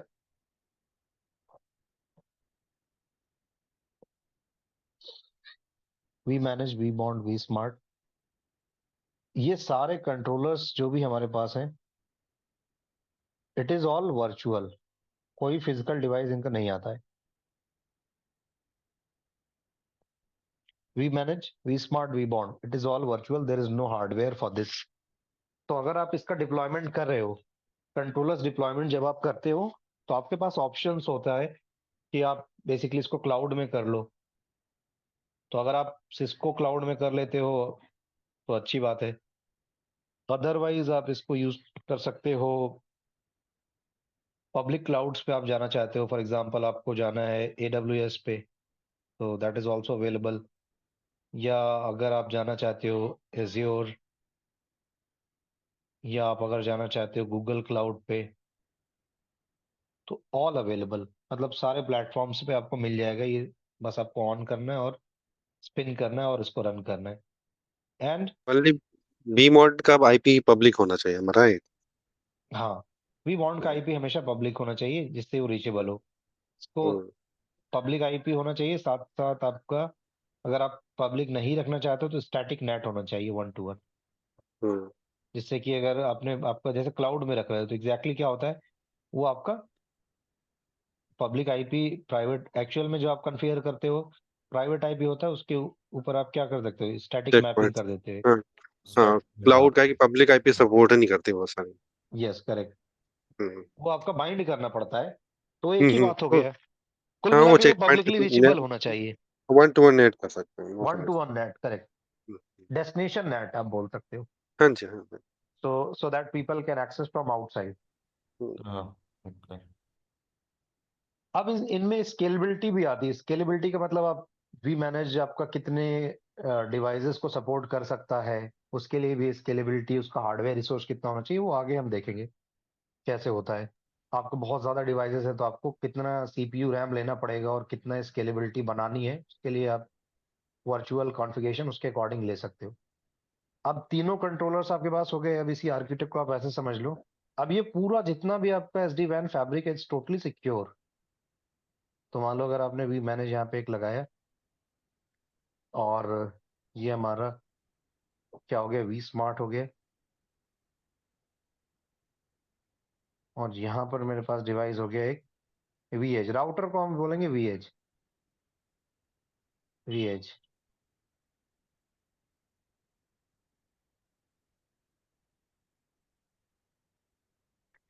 अब ये इसी को बोलते हैं हम एक सिक्योर फैब्रिक. सिक्योर फैब्रिक, ये पूरा एक एसडी वैन आपका सिक्योर फैब्रिक है. वाई, इस चीज को भी समझते हैं. हर एक डिवाइस एक दूसरे के साथ अटैच्ड है यहाँ पर. और यहाँ पर हमारे पास एक क्या है, वी बॉन्ड कंट्रोलर भी है. ये हमारा हो गया वी बॉन्ड, जिसका काम क्या, ऑर्केस्ट्रेशन, मतलब ऑथेंटिकेट कराने के लिए. हर एक डिवाइस, चाहे वो आपका मैनेजर ही क्यों ना हो, वी मैनेज ही क्यों ना हो, जब भी ऑथेंटिकेट या बूट करेगा, so first of all it will authenticate with vBond. And ये भी आपका ऑथेंटिकेट करेगा वी बॉन्ड के साथ. And if authentication get succeeded, then further जो आपका प्रोसेस है वो स्टार्ट होगा. इस चीज को हम यहाँ से authentication समझते हैं. authentication in terms of they will check the certificate and all the things, am I right? Certificate based authentication, Okay. इस चीज को हम अभी डिटेल में देखेंगे एग्जैक्टली कैसे होता है. अभी के लिए बस हम ऑथेंटिकेशन टर्म को यूज कर रहे हैं. हाँ वंस जी, हमें सारी डिवाइसेस का मतलब रोल पता चल जाएगा, then I will show you everything packet level पे कैसे चल रहा है. मान लो आपके पास 3 ब्रांच ऑफिसेज है. यहाँ पर एक BR1 है, BR2 और BR3. तो अब देखो ये आपका क्या हो गया, मैनेजमेंट प्लेन।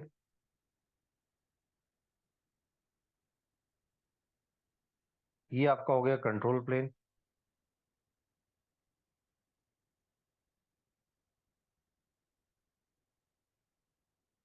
ये आपका क्या हो गया, डेटा प्लेन।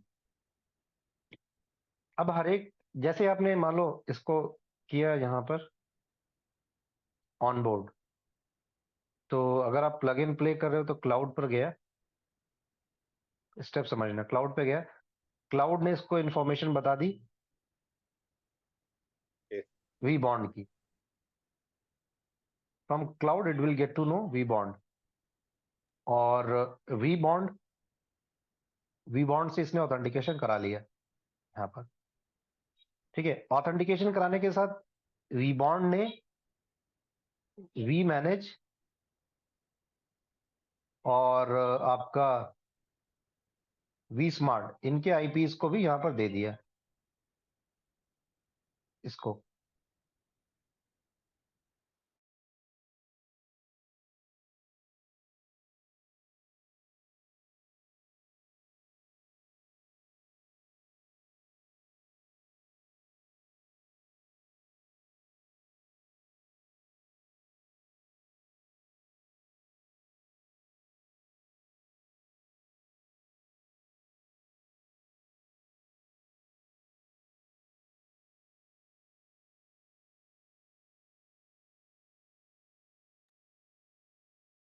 तो देखो आपके पास वीएस था।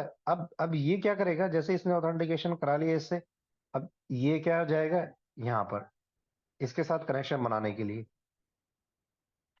और साथ साथ इसके साथ कनेक्शन। तो ये पूरा प्रोसेस होता है आपका। जैसे इसको वी स्मार्ट और वी बॉन्ड का कनेक्शन बन जाएगा तो ये डिवाइस ऑन बोर्ड हो जाएगा, और अब यहाँ से आप कॉन्फ़िगरेशन पुश कर सकते हो। एक्चुअली अब क्या होता है कि आप सोच रहे होगे कि मतलब वी एज जो वी मैनेज के साथ कनेक्शन बनाता है, तो आपके पास यहाँ पे कुछ क्वेश्चंस आ सकते हैं माइंड में, जो कि मैं आपसे लोगों से पूछता हूँ। अब यहाँ पर क्या वी मैनेज का आईपी भी पब्लिक होना चाहिए? ये पब्लिक नहीं होगा तो ये कैसे इसके पास रीच करेगा, करेक्ट?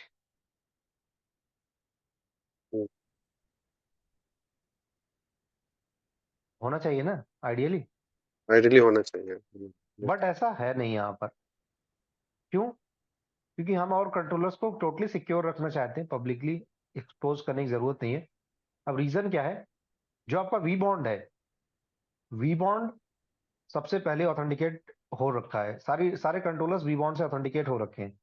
तो वी बॉन्ड से जब ये ऑथेंटिकेट करने आएंगे, ठीक है, जैसे मान लो वी मैनेज पहले करने आया, तो वी मैनेज का प्राइवेट आईपी क्या है, पब्लिक आईपी क्या है, वी मैनेज का,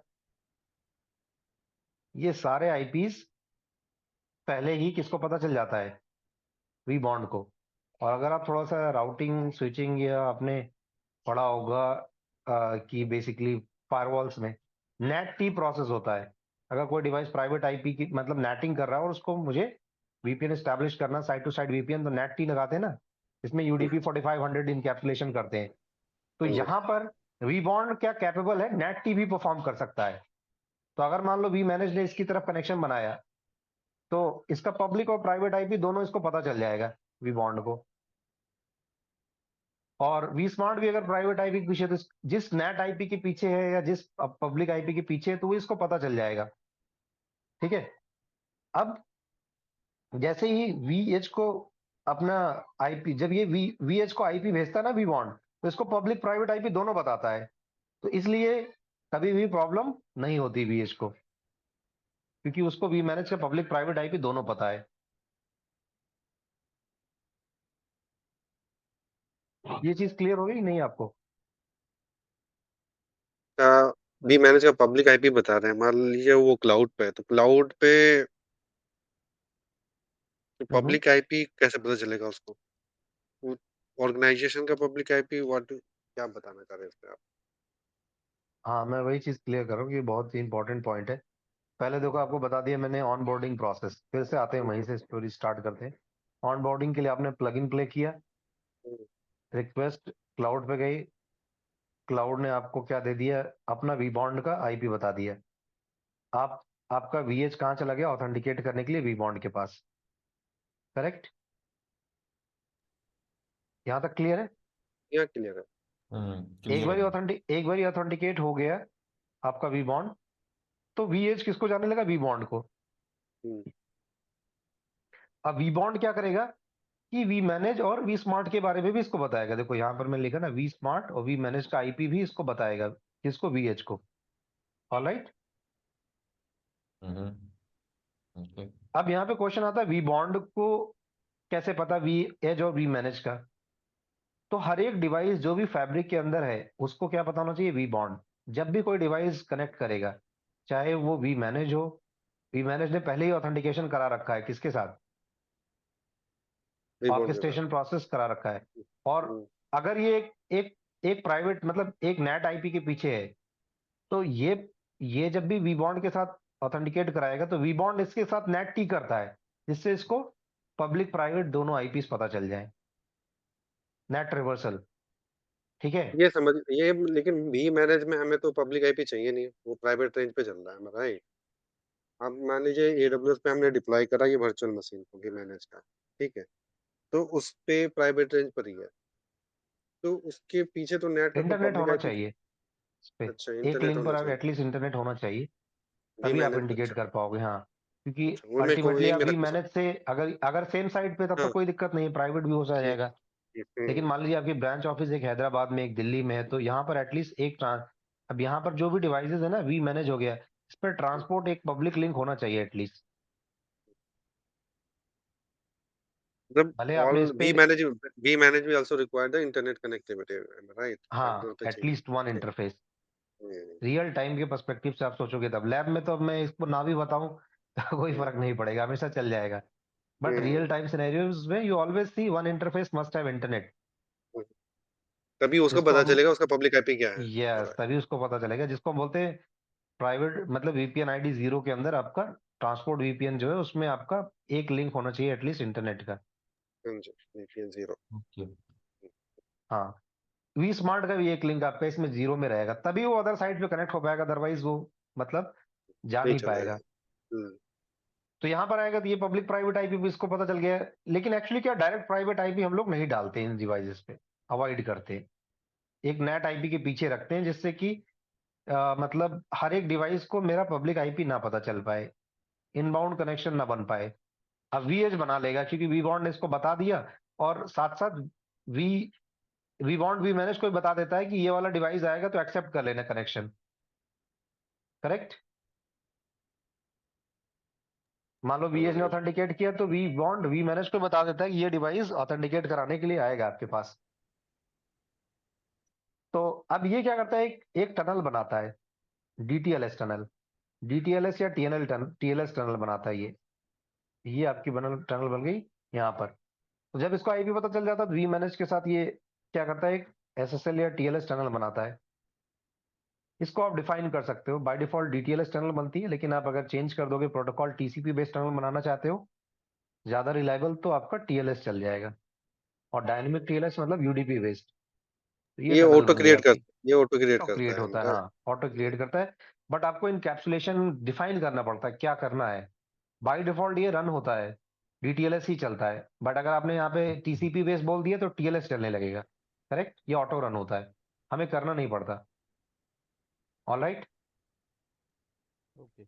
तो जैसे ही आप यहाँ पर आपने मतलब वी एज कनेक्शन इनिशिएट किया, वी एज ने कनेक्शन इनिशिएट किया वी मैनेज के साथ, तो ये टनल कौन सी बन जाएगी आपकी, डीटीएलएस टनल बनती है, it is auto tunnel. Okay. Similarly यहाँ से यहाँ तक भी आपकी एक ऑटोमेटेड टनल बन जाएगी, और ये भी कौन सी टनल हो गई, डीटीएलएस। दूसरी चीज, एक बार ऑन बोर्डिंग हो गई डिवाइस से, ठीक है, तो जब ये ऑथेंटिकेशन कराता है तो उस टाइम भी ये इसके साथ क्या बनाता है, एक टनल बनाता है, तो डीटीएलएस टनल बनाता है एक्चुअली इसके साथ भी ऑथेंटिकेशन कराने के बाद। तो जो इन्फॉर्मेशन एक्सचेंज होती है वी बॉन्ड और वी एच के बीच में, तो डीटीएलएस टनल के थ्रू होती है। तो एक बार ये कनेक्शन बन गया तो ये आइडल हो जाती है, मतलब it is not persistent tunnel, ये परसिस्टेंस या कॉन्टिन्यूस टनल नहीं रहेगी। एक बार कनेक्शन हो गया, ऑन बोर्ड हो गया डिवाइस, देन अपने आप ये आइडल हो जाती है। Idle, okay. हाँ, अब ये आपकी टनल इसके साथ वी मैनेज और वी स्मार्ट के साथ जो वीएच की टनल बनती है दैट इज परमानेंट। ये बन गई टनल।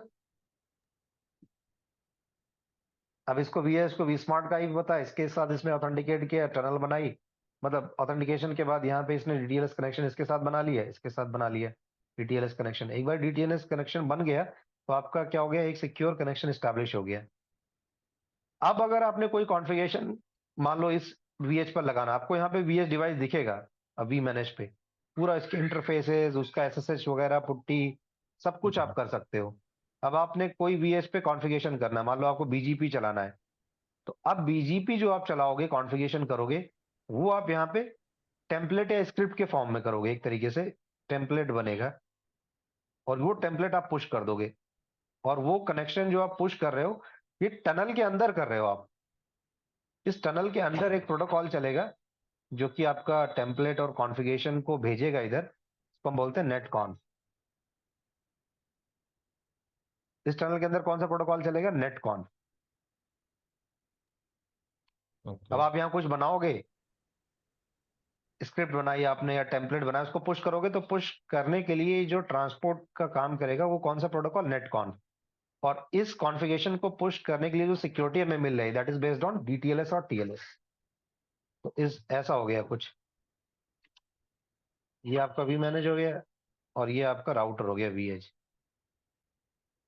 आपको क्या बना दिया यहाँ पर, टीएलएस या डीटीएलएस। इसके अंदर क्या चल रहा है, नेटकॉन्फ। नेटकॉन्फ ये आपका प्रोटोकॉल है जो कि आपके वी मैनेज से कॉन्फ़िगरेशन को पुश करवाएगा। और ये क्योंकि इस टनल के अंदर चल रहा है तो ये हमारा सिक्योर हो गया। तो आपका कंट्रोल प्लेन क्या हो गया, टोटली सिक्योर। आपको ट्रेडिशनल नेटवर्क में कंट्रोल प्लेन सिक्योर नहीं मिलता है। और ये जो डीटीएलएस टनल है इट इज ऑटोमेटेड, पूरा प्रोसेस ही ऑटोमेटेड हो गया। और जबकि आपका ट्रेडिशनल नेटवर्क में कुछ भी ऑटोमेटेड नहीं, आईपी से बीपीएन भी बनाते हो, बहुत सारा कॉन्फ़िगरेशन करना पड़ता है, जीआरई भी मैनुअल करते हो, ये सब मैनुअल है। ये चीज समझ में आएगी नहीं, कॉन्फ़िगरेशन आ जितना आप गया बनाओगे पुश करोगे, इट्स फॉर्म ऑफ समझ NETCONF. And hmm, NETCONF uses port number 830। दूसरी चीज थ्रू भी क्या है, थ्रू अब भी मैनेजर ना। हाँ, वी मैनेज और आपका वीएच के बीच में जो भी कॉन्फ़िगरेशन आप पुश करोगे with the help of protocol NETCONF and it uses port number 830। और ये सारा सिक्योर है with the help of DTLS. इस डायग्राम को हम अब आगे बढ़ाते हैं, यहाँ पे देखते हैं थोड़ा सा और क्लियर वे में। अब हमें समझ में आ गया कि बेसिकली हमारा फैब्रिक चल कैसे रहा है ये। अब वी स्मार्ट के रोल को समझते हैं। अब देखो मान लो कि आपका ये हो गया वीएच, ये आपका बीएच हो गया,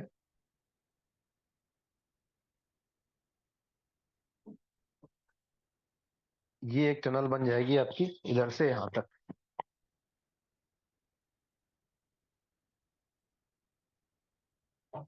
देखो ये एक टनल बन गई, ये ऑटोमेटेड टनल बन जाएगी। This is your DTLS tunnel. बाहर लिख रहा हूं, इसका मतलब आपका डीटीएलएस या टीएलएस टनल ये आपकी पहले बनेगी। और इसके अंदर जो आपका प्रोटोकॉल चलेगा, नेटकॉन नेटकॉन। ठीक है। अब आप जितना कॉन्फ़िगरेशन पुश करना सिक्योरली पुश करो, यहाँ पे अप्लाई हो जाएगा कॉन्फ़िगरेशन।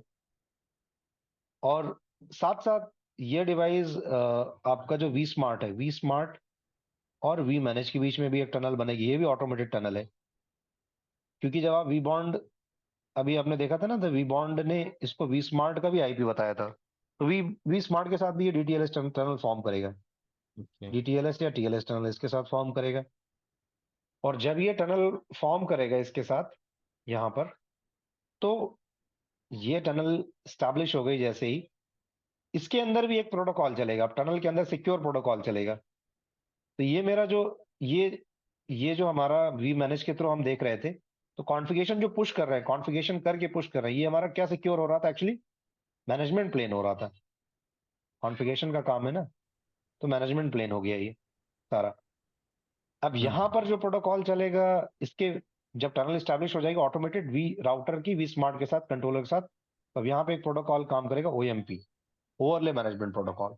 हम्म अब जितनी भी आप राउटिंग अपडेट्स हैं, जैसे मान लो आपके पास यहाँ पे राउट एक्स है, RX, राउटिंग इंफॉर्मेशन हो गई। अब मुझे आप एक्सचेंज करनी है, VH1 VH2 के साथ एक्सचेंज कर रहा है या 3 के साथ, डायरेक्ट एक्सचेंज नहीं होगा। कंट्रोल प्लेन पहले जाएगा वी स्मार्ट पे, अब वी स्मार्ट इसको देगा यहाँ पर। तो जितनी भी राउटिंग आपकी एक्सचेंज होगी या प्राइवेट नेटवर्क आईडीज, वो हम सारी OMP के थ्रू करेंगे। OMP हमारा राउटिंग इंफॉर्मेशन और कीज को, IP से कीज को भी शेयर करने की के लिए हमारी हेल्प करेगा। देखो कैसे, यहाँ पर भी एक DTLS टनल बन जाएगी ऑटोमेटेड और OMP रन करने लगेगा। यहाँ पर भी आपका, अगर आपने कॉन्फ़िगरेशन सही किया तो आपका यहाँ पर DTLS टनल रन हो जाएगी और यहाँ पर अंदर क्या चलने लगेगा, OMP। ठीक है, अब आपको कुछ भी XYZ एक्सचेंज करना राउटिंग टेबल, तो वो हो जाएगा। लेकिन अगर आप मान लो VH साइड से एक PC है, ब्रांच ऑफिस 1 है, ये आपका दूसरा ब्रांच ऑफिस 2 है, इसके बीच में कम्युनिकेशन कराओगे तो अब वी स्मार्ट के थ्रू नहीं जाएगा वो, कंट्रोल प्लेन आपका इसके थ्रू एक्सचेंज होगा, लेकिन डेटा जो जाएगा वो डायरेक्ट जाएगा। हमेशा जो भी इंफॉर्मेशन है VH टू VH, मतलब आपका जो राउटर टू राउटर है, वो इंफॉर्मेशन डायरेक्ट एक्सचेंज होगी। तो OMP के थ्रू हम अपनी साइट की इंफॉर्मेशन, VH अपनी इंफॉर्मेशन इस साइट को देगा और ये इसके साथ OMP पियरिंग स्टैब्लिश कर लेगा, नेबरशिप पियरिंग बना लेगा। और जैसे मान लो इसको पब्लिक आईपी पता चल गया कि मेरे इंटरफेस का पब्लिक आईपी 11 है और इसका है 12, ठीक है, इधर पब्लिक आईपी 12 है, OMP पियरिंग में हम इंफॉर्मेशन एक्सचेंज करेंगे ये सारी। साथ साथ में और भी एक चीज एक्सचेंज करूंगा, IP से एसोसिएशन के लिए जो कीज चाहिए होती है वो भी एक्सचेंज करूंगा। तो अब दोनों साइड VH1 VH2 ऑटोमेटेड क्या एस्टेब्लिश कर लेगा, यहाँ पर IPsec टनल, क्योंकि मुझे पियर IP OMP के थ्रू मिल जाएगा और साइट ID सिस्टम ID सारी चीजें। साथ साथ कौन सा पैरामीटर यूज करना है, ये ESP, मतलब आपका कौन सा पैरामीटर यूज करना है, आपका जो AES-256 है, ट्रिपल डैश है, ये सारे ऑटोमेटेड एक्सचेंज हो जाएंगे, इसमें सारे इसमें जो पैरामीटर्स। आईपी से टनल जो है बन रही है ऑटोमेटिक, तो हमें अपने वी एजेस पे तो कुछ तो डिफाइन करना पड़ेगा ना कुछ उसके लिए, नहीं जैसे करना है, मेरे को फेज वन फेज इनकैप्सुलेशन बस टू। डिफाइन करना है आपको, सॉरी। इनकैप्सुलेशन। इनकैप्सुलेशन। अच्छा, मतलब ऐसा कुछ नहीं है कि जैसे फेज वन फेज नहीं टू के नहीं, वो पैरामीटर कुछ नहीं डिफाइन करना, करना। बस आपको बताना है कि इनकैप्सुलेशन क्या लेना है। अगर मान लो आपने बोला कि मेरा साइट 1 साइट के बीच में प्लेन डेटा जाए, तो प्लेन टनल कौन सी होती है, GRE। यार ये रहा। इनकैप्सुलेशन टाइप आप GRE ले लोगे। अगर अच्छा आप अच्छा। चाहते हो कि साइट टू साइट जो डेटा चले वो सिक्योर चले, तो क्या ले लोगे आप, IPsec। अच्छा, वो आईपी के बेस पे अपने आप जैसे मैंने ये डिफाइन करा हाँ, कि आईपी सेट तो पैरामीटर जो। वगैरह यहाँ पे पहले से ही पड़े रहते हैं सारे, हाँ फेज हाँ, वन वो फेज टू उसके पैरामीटर मल्टीपल मतलब उन्हीं प्रपोजल्स के होते अकॉर्डिंग हैं, वो जनरेट कर देगा एक्सचेंज एक हुआ। टनल। हाँ, एक्चुअली यहाँ फेज 1 नहीं बनता है। अब आप बोलोगे क्यों, क्योंकि हमारे पास ऑलरेडी एक सिक्योर मीडियम है ही, DTLS टनल। तो फेज 2 की कीज एक्सचेंज हो जाती हैं, पैरामीटर्स, और हमारा टनल अप आ जाता है। मतलब अच्छा, वो वाला फंडा खत्म कर दिया कि आपका। फेज 1 नहीं है, हाँ, फेज वन नहीं है। क्योंकि फेज 1 सिक्योर करता था ना फेज 2 को, हाँ जी। और एक्चुअल में राइट डेटा हमारा राइट। फेज 2 के जाता था। तो अब यहाँ पे बिल्कुल। ऑलरेडी एक DTLS टनल बना हुआ, उसी के थ्रू हम क्या कर रहे हैं, पैरामीटर एक्सचेंज कर रहे हैं।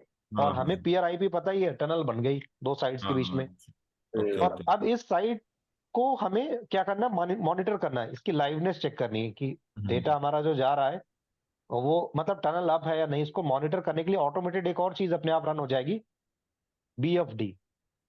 हाँ ओके। BFD प्रोटोकॉल सुना ना आप लोगों ने, हाँ जी हाँ जी BGP में सुना। लगाया होगा, हाँ जी। हाँ मॉनिटरिंग जी। करने के लिए। हाँ जी हाँ जी सुना हुआ। तो IPsec में जैसे ही मान लो अगर आपका ये वाला IP इसके साथ, लेकिन रीचेबल होना चाहिए। अब ये सब पब्लिक IP रहेगा तभी रीचेबल होगा। हम्म। VH पर आपका डायरेक्ट पब्लिक IP होना चाहिए। तो ये इसके साथ रीचेबल होगा, टनल बनी, अपने आप टनल की लाइवनेस को चेक करने के लिए BFD रन होने लगेगा। और जैसे ही BFD रन हो गया तो आपका क्या हो गया, एक सिक्योर डेटा प्लेन स्टैब्लिश हो गया। अभी मैनेजमेंट प्लेन सिक्योर हुआ था, फिर आपका कंट्रोल प्लेन सिक्योर हुआ, अब डेटा प्लेन भी सिक्योर हो गया। अब अगर आप यहां से बैठ कर मान लो इससे पिंग करते हो, ये मान लो आपका प्राइवेट NID है, ये 2.2.20, तो यहाँ से यहाँ तक डेटा आपका जाएगा और ये टोटली सिक्योर है। और ये ऐसे जा रहा है टनल के थ्रू, अब डायरेक्ट वी स्मार्ट में नहीं जाएगा, क्यों, जरूरत नहीं है। अब दोनों साइड आपस में एक दूसरे को जानती हैं, और वो ट्रैफिक निकलेगा टनल में चला जाएगा, इधर पहुंचेगा और यहाँ पे आ जाएगा। तो ये टोटली आपका डेटा प्लेन भी सिक्योर हो गया। तो Okay. We SD WAN is totally secure fabric, and here we see multiple tunnels get generated automatically based on like requirements। अगर देखते हो आप, अगर आपको लग रहा है कहीं पे कि मेरा इतना ज्यादा डेटा से वो ऐसा नहीं है, सिक्योर नहीं है, करना है तो आप GRE भी चला सकते हो। But 90% you will see like people go with IPsec encapsulation, and default encapsulation भी IPsec ही है।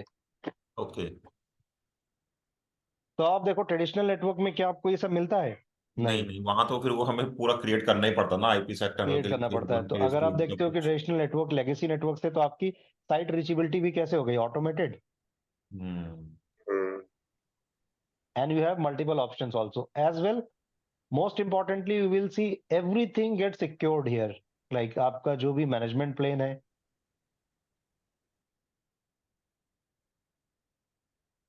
वो भी सिक्योर है,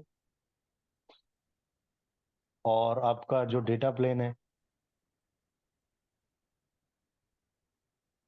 वो भी सिक्योर है, और आपका जो कंट्रोल प्लेन है वो भी सिक्योर है। एंड सबसे बड़ी बात क्या, सिंगल डिवाइस डिपेंडेंसी नहीं है। इस चीज को आप ऐसे समझ सकते हो, जैसे आपका ईवी मैनेज हो गया ये, अब आप अपने कंट्रोल प्लेन की रिडंडेंसी चाहते हो तो मल्टीपल कंट्रोल प्लेन्स लगा लो। ये आपके पास हो गया वी स्मार्ट। यहाँ आपका सारा राउटिंग ब्रेन है, जो भी आप एक्सचेंज कर रहे हो उसके पास यहाँ पे रहेगा। इनके बीच में भी आपका DTLS टनल चल रही होती है, वी मैनेज और वी स्मार्ट के बीच में भी। और ये हो गया आपका VH।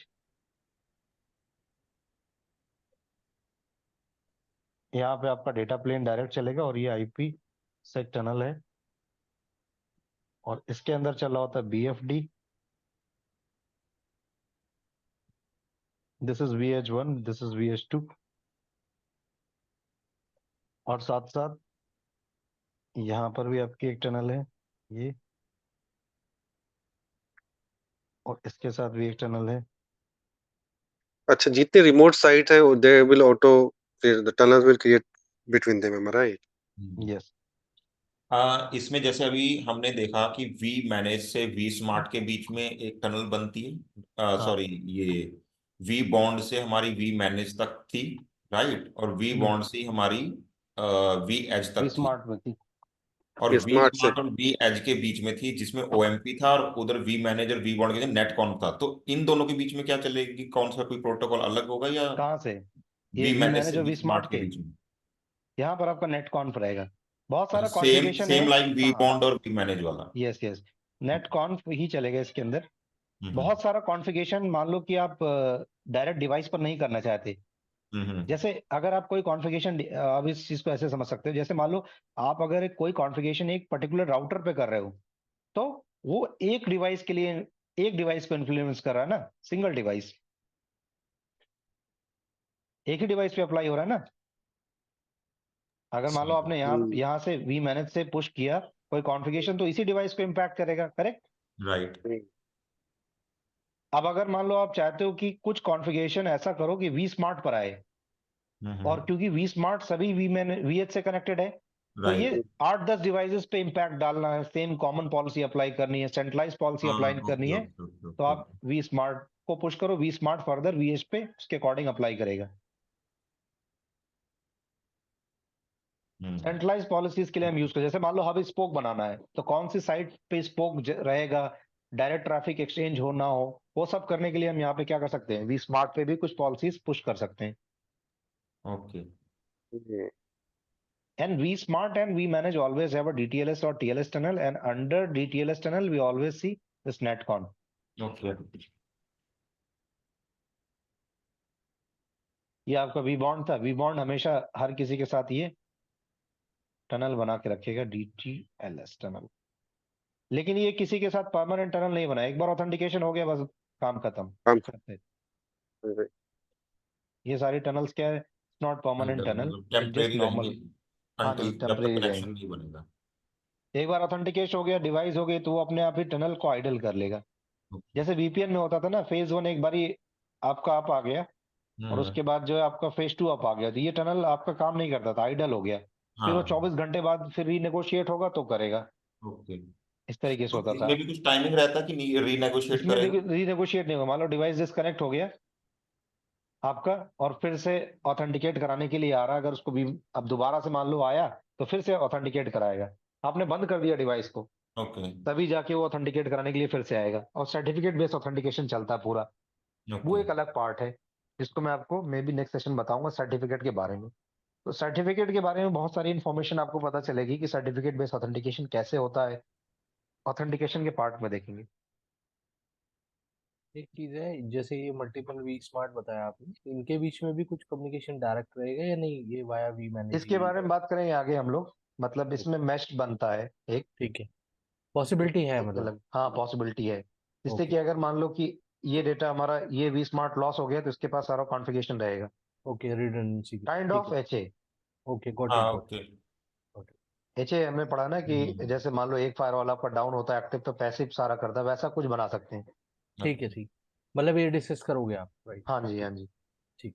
वी मैनेज को भी आप क्या बना सकते हो, 2 डिवाइस बना सकते हो।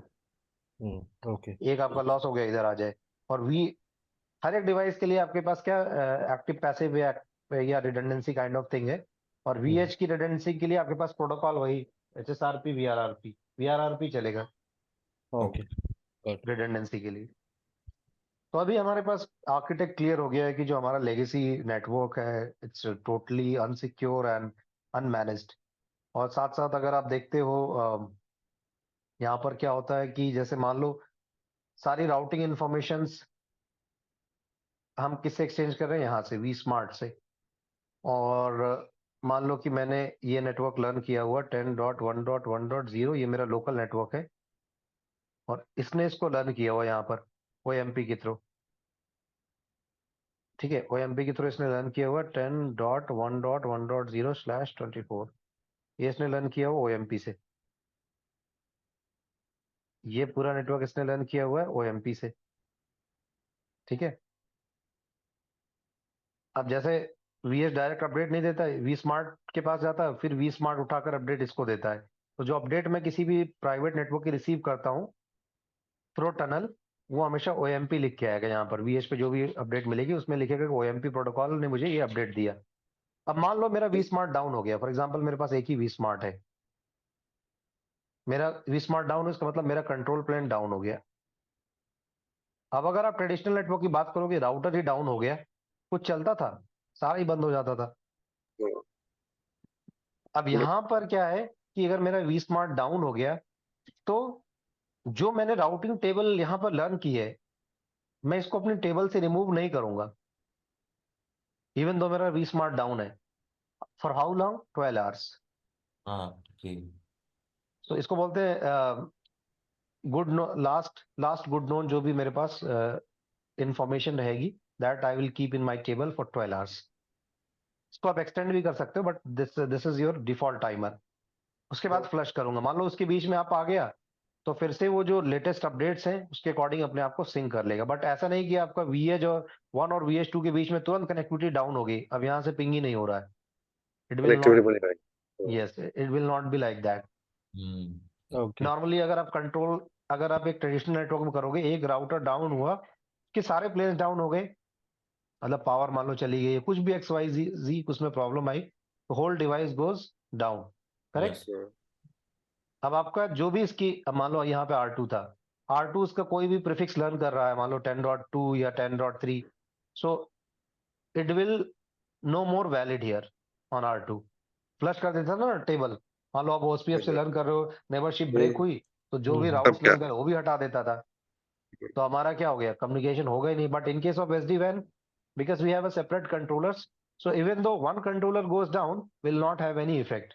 मान लो आपका vManage ही डाउन हो गया for time being, so still we have all configurations here on, the device. Correct? हाँ जी। But new configuration we cannot push unless your vManage up. तो नया बेसिकली कॉन्फ़िगरेशन नहीं कर पाओगे, लेकिन जो एग्जिस्टिंग है वो आपका चलता रहेगा एज इट इज। बेसिकली भी वो मैनेज किसी जो भी डॉलर्स का डॉलर्स की जो विंडो है उसमें आप ही रहेगा। नहीं, 12 आवर्स की विंडो नहीं है। कॉन्फ़िगरेशन तो जो आपने एक बार पुश कर दिया ठीक वो है। आपको एक्सचेंज कर सकते हैं। एक्सचेंज कर सकते हैं बस, हाँ। हाँ, कॉन्फ़िगरेशन आपका जो आपने पुश कर दिया वो तो यहाँ पे एग्जिस्टिंग इसकी लोकल मेमोरी में रहेगा ही, उसके ओके। बेसिस पे चलता रहेगा। आईपी कंट्रोल से प्लेन ये ऑलरेडी इंफॉर्मेशन नहीं रखेगा, आईपी से को डाउन नहीं करेगा, am I right? आईपी से यहाँ जब से यहाँ तक नहीं डाउन करेगा, बट ये नया तक कॉन्फ़िगरेशन आप पुश नहीं कर पाओगे। नया चेंजेस नहीं होगा। हाँ जी, तो नया चेंजेस अब नहीं होगा। वो रिकवर का टाइम हमको मिल जाता है, लेकिन हाँ, ट्रेडिशनल आप नेटवर्क में रिकवर कर लो, एमपीएलएस में वो मान लो टाइम नहीं 10 मिलता। घंटे। हाँ, उसमें टाइम हमें नहीं मिलता टाइम, ना। राइट। अब डीसी का मान लीजिए MPLS router main router down गया तो सारा गया काम से। अब आप मान लो एक ट्रेडिशनल नेटवर्क में बात करो, सारे कंट्रोल यहीं पे है। Management plane, control plane, data plane. Control plane जैसे ही डाउन हुआ आपका, डेटा प्लेन में से भी हटा देगा तुरंत। आपका कोई लाइन कार्ड सारे में राउटर प्रॉब्लम आया इंटरनेट देंगे। तो इसके साथ ही कनेक्ट होगा, सेम बॉक्स में यही प्रॉब्लम आती है। तो एसडी वैन में बहुत जो मेजर आपका चेंजेस मुझे दिखता है वो क्या है कि security site connectivities, security, plus centralize management, logging, template based configuration and push, as well network direct up internet time connections. ज्यादा है। हाँ, बहुत सारे एडवांटेजेस हैं। हम तो कोर एडवांटेजेस पे अभी डिस्कस कर रहे हैं, इसके अलावा बहुत सबसे बड़ा और तो भी एडवांटेजेस हैं। पैसे बहुत बचा रहा है ये। रिसेंटली हम लोग ने भी माइग्रेट करा है क्योंकि इंटरनेट लिंक जो एमपीएलएस लिंक बहुत कॉस्टली है। हाँ जी, जो एमपीएलएस ट्रेडिशनल यस। आप अब देखो, आपका इसी कनेक्टिविटी के ऊपर अभी एक और एग्जांपल मैं देता हूँ, आपको लगेगा अच्छा ऐसा भी होता है। For example let's say we have a two links, एक साइट ये, इस साइट ये। मेरे पास मान लो यहाँ पर एक लिंक ये है, this is my okay. For example मेरे पास टू लिंक है, ट्रांसपोर्ट लिंक दो है। एक मान लो मेरे पास क्या इंटरनेट लिंक है,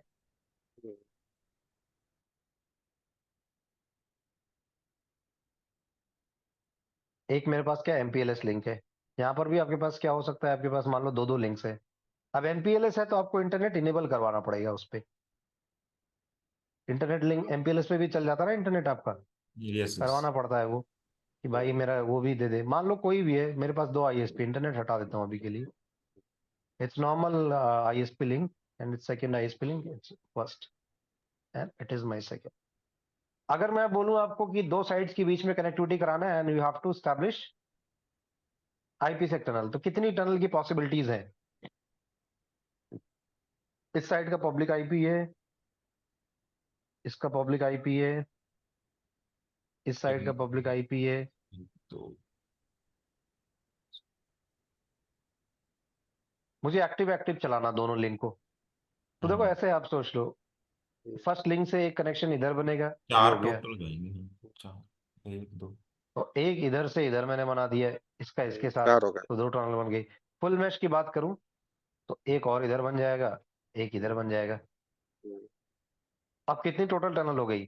4। 4 T1, T2, T3, T3, T4। T4। सो एसडी वैन में अगर आपने दो लिंक लगा लिए, दो ट्रांसपोर्ट लिंक लगा दिए और एसडी वैन को बोला कि क्रॉस आईपी से कनेक्शन बनाओ, तो ऑटोमेटेड कितने टनल बना लेगा? 4 टनल बना लेगा दो लिंक के साथ। करेक्ट? ओके। और साथ साथ यहाँ पर एक और काम करेगा, जैसे ही ये 4 टनल बनाएगा, now the question is like how it will do perform load balancing. Traditional network में क्या करना पड़ता था? लोड बैलेंसिंग करना पड़ता था। क्या चलाते थे हम लोग? बीजीपी। और बीजीपी के साथ क्या करते थे? ईसीएमपी। ECMP, समझे? Equal cost, right. तो यहाँ पर क्या करना है कि जैसे आपने बोला कि भैया क्रॉस लिंक के बीच में कनेक्शंस बना लो, तो दो इंटरनेट लाइनें हैं तो कितने कनेक्शन बन गए? 4 कनेक्शंस भी ऑटोमेटेड बना लेगा ये। और साथ साथ अब बीजीपी नहीं आपको रन करना है, यहाँ पर ऑटोमेटेड क्या चला लेगा? ईसीएमपी। हाँ, ओके। ऑटो ईसीएमपी इनेबल एंड आपका लोड बैलेंसिंग होने लगेगा। एज वेल हमें ट्रेडिशनल नेटवर्क में और क्या करना पड़ता था? एसएलए भी लगाना पड़ता था, सर्विस लेवल एग्रीमेंट, या इसी को बोलते हैं मॉनिटरिंग। हम्म अगर आपने ओके मॉनिटरिंग नहीं लगाई तो एक टनल अगर डाउन हुई दूसरे ट्रैफिक शिफ्ट नहीं होता था ना, नहीं आईसीएमपी होता मॉनिटर करते थे। हाँ आईपी मॉनिटरिंग लगाते थे, राइट। यहाँ करते थे, अगर ये लिंक डाउन हो तो शुड मूव हियर। तो यहाँ पर मॉनिटरिंग भी क्या है, ऑटोमेटेड, वेरीफाइड क्योंकि हम ऑलरेडी क्या रन कर रहे हैं टनल के अंदर, BFD BFT BFD. So do we need any monitoring? No. If this tunnel goes down, it will started balancing between these three. If two tunnel goes down, it will started balancing between last two. So these things we will get automated. So सोचो कितना configuration आपका बच गया। तो यही tunnel मैं आपको दो साइड के बीच में करने बोल दूं तो आपको 2-3 घंटा लग जाएगा आराम से, और ज्यादा टाइम लग जाएगा। आईपी देखोगे फेज सही 1 बात है। फेज 2 अप हुआ, उसके बाद आपने देखा अच्छा हाँ एसएलए सही चल रहा है। मॉनिटरिंग के लिए आप प्राइवेट आईपीज लोगों की 192 इधर ले लिया, उधर हो गया 1.2 हो गया, 2.1 टनल 2 का हो गया, 3.1 हो गया, फिर 4.1 आपने चलाया, उसके बाद देखा कि अच्छा चल रहा है, फिर उसके बाद सबको बीजीपी में कॉल किया, फिर देखोगे कि अच्छा बीजीपी सिंगल लिंक की पियरिंग बनाओ या डबल की, उसके बाद ईसीएमपी के अंदर कॉल करोगे, वहां दोगे कि up to 4 path load balancing करो, उसके बाद जाके कहीं लोड बैलेंसिंग होगी। सही बात। इतने सारा कॉन्फ़िगरेशन आपको करना पड़ेगा। But in case of SD वैन, अगर आपने फैब्रिक को कनेक्ट किया प्रॉपर तरीके से, टनल ऑटोमेटेड बन जाएंगी, ईसीएमपी भी आपका चल जाएगा। बस पूछता है कि ईसीएमपी इनेबल करना है या नहीं, तो वहां बता दो कि हाँ करना है, चेक मार्क लगा दो, पुश कर दो configuration, it will started working. अच्छा इन टर्म्स ऑफ हम जैसे मैनिपुलेशन हम फायरवॉल रूल्स है ना, ट्रैफिक आपको हमें करना है सिक्योरिटी पर्पस फायरवॉल से जैसे हम ट्रेडिशनल में करते हैं फायरवॉल लगा के, तो यहाँ पे कैसे करेंगे? किस चीज को? एसडी वैन में हम जैसे आप हमारा ट्रेडिशनल में फायरवॉल लगा है, ठीक है, हम्म। और इंटरनल ट्रैफिक एक एक इंटरनल फायरवॉल लगा है, एक एक्सटर्नल लगा है, ठीक है, एक्सटर्नल तो इंटरनेट फेसिंग हो गया, इंटरनल डीएनएट। जी आपका हो गया, मान ये लीजिए फायरवॉल फायरवॉल हो गया। एसडी वैन में ये फायरवॉल का रोल कैसे हम जो ट्रेडिशनल हाँ डेटा हाँ सेंटर आप में कर करते सकते हो। हैं? फायरवॉल मान लीजिए आपने फायरवॉल आगे लगाया, अब हुँ, अगर आप आइडियली क्या होना चाहिए, फायरवॉल आपका यहाँ पर होना चाहिए, हुँ, ये आपका राउटर हो गया। अब राउटर एसडी हुँ, वैन है तो इसके पीछे होना चाहिए। हुँ, अगर आपका आगे है तो पोर्ट नंबर आपको ओपन करना पड़ता है सारा। अच्छा, हुँ, और ब्रांच ऑफिस के लिए फायरवॉल की जरूरत नहीं है। नहीं है। क्यों? क्योंकि जो आज के एसडी वैन राउटर्स हैं, नॉर्मली राउटर्स अभी तक हम ब्रांच देखते थे ऑफिस कहाँ की तक करते बात थे, नहीं कर रहा मैं डीसी पर ही है मेरे, डीसी को डीसी कनेक्ट कर पर ही रहा है बात एसडी कर रहा हूँ। डीसी पे हुँ, आप फायरवॉल लगाते हो, उसका आर्किटेक्ट बता देता हूँ कैसे हुँ, चलेगा। डीसी पे हुँ, आप लगा रहे हो तो उसका कैसे हुँ, चलेगा। और ब्रांच ऑफिस के लिए हुँ, नॉर्मली अगर मैं राउटर की बात करूं, अब तक आपने देखा होगा router will hmm, perform decisions based on hmm, IP and port numbers, hmm, routing decision. तो मतलब आपका राउटर का एक जो फंक्शन था अप टू L3, या hardly we can say up to L4, but जितने एसडी वैन routers it will go up to L7। Okay. Application inspections भी करेंगे सारा हुँ, प्रॉपर। आईपीएस भी हम इस पे अप्लाई कर सकते हैं, IPS signature application aware routing कर सकते हैं, हुँ, ठीक है। सिग्नेचर बेस्ड इंस्पेक्शंस भी आप इस पे करा सकते हो, एंटीवायरस इंस्पेक्शन का भी ऑप्शन दे रखा है। तो जो एक राउट फायरवॉल का काम है वो भी आप कर सकते हो इस पे। यूआरएल फिल्टरिंग, कर सकते हैं, okay. Okay. URL filtering, application control, everything. तो ब्रांच ऑफिस में आप क्या कर सकते हो, आप डायरेक्ट इंटरनेट भी, direct internet access DI connection भी आप क्या कर सकते हो, बना सकते हो, because you have all security features within router as well. Now you don't have to route your traffic through your data center, or you don't need to perform backhauling. ठीक। दूसरी चीज, अगर आपने मान लो डेटा सेंटर है, data center से तो आप अपना फायरवॉल तो रखोगे ही at least. So data center setup can be like this.